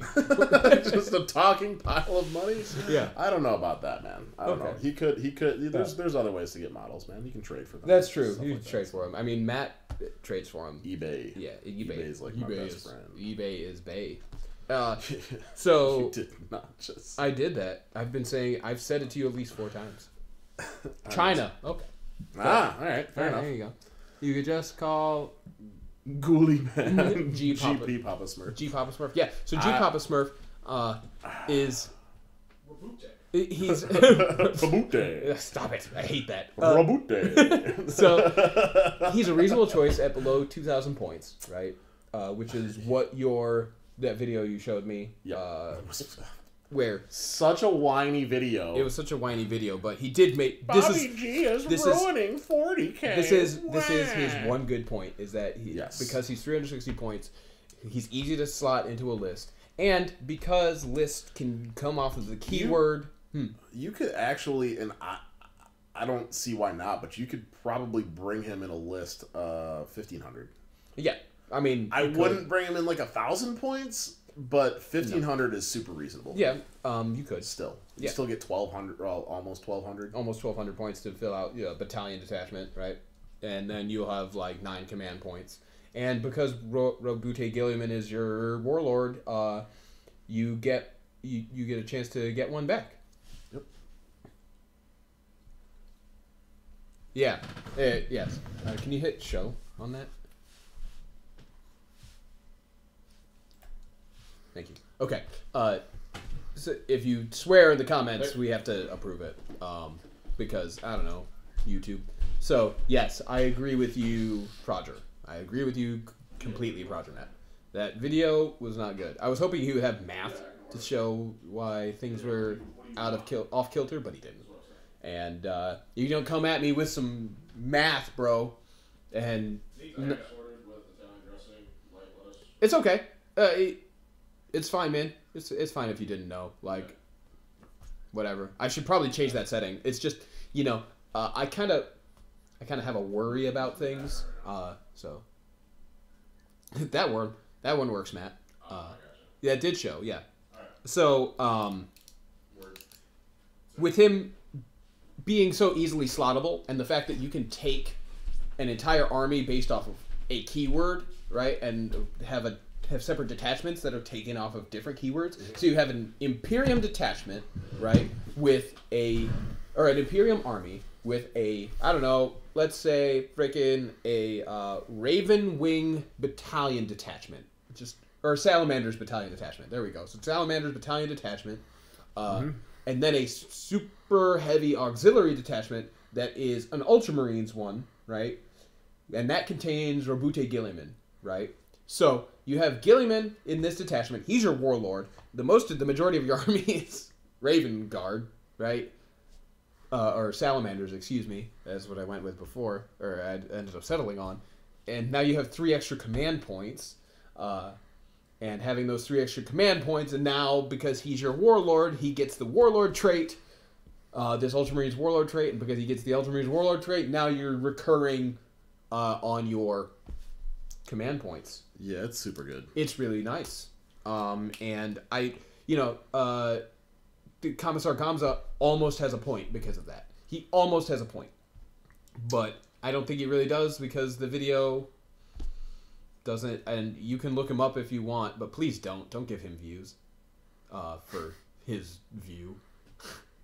But basically he doesn't provide any analytics, and I don't agree with that. You got to provide analytics. All right, so what's the point of the video? Because we should probably wrap up. It is midnight here, and it is slightly past my bedtime. So the point here is the codices that are out now, right, are great. They're great. And I think GW is doing a pretty good job of balancing. I agree. But what do you think, Arbiter? Pretty good. Pretty good. Pretty good. All right. There but and I mean they have a lot to balance on. But I do think that even in each of these codices, there's gonna be some things you're gonna see a lot of, right? And you need to make sure that when you are checking them out, kind of think about that, all right? And then go into your games knowing these things, right? Like if you're playing Space Marines, you're likely to see Ultramarines or Salamanders with Bobby G, because that's what I would do if I was playing regular Space Marines, right? You're probably going to see a lot of Cadians. If they're armored, right, you're going to see Catechins, right? You're probably going to see Alpha Legion a lot because they're really good. They're really good. You know, there are some interesting choices in here, which I think we all can agree. Like, you know, the ability to change, to take lists off of, like,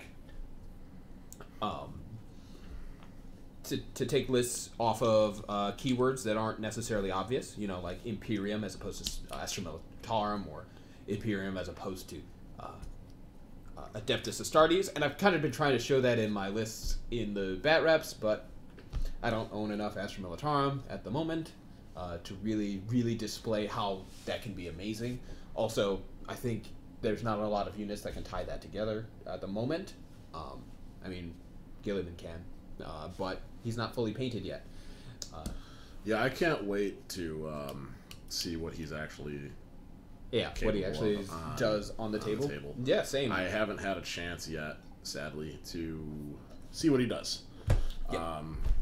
I actually haven't gotten the chance to... Well, Brian, the Satan is an HQ? Elite. It's an elite. Wow. Ow. More heavy support. Okay. Like Nightmare So Deceiver elites. what's the Lord of War that Necrons have? Our Lords of War are Obelisk, Yep. Tesseract Vault, Yep. and Pylon. I don't think I've even fought one of those in 8th edition yet. You fought my Obelisk. Did I?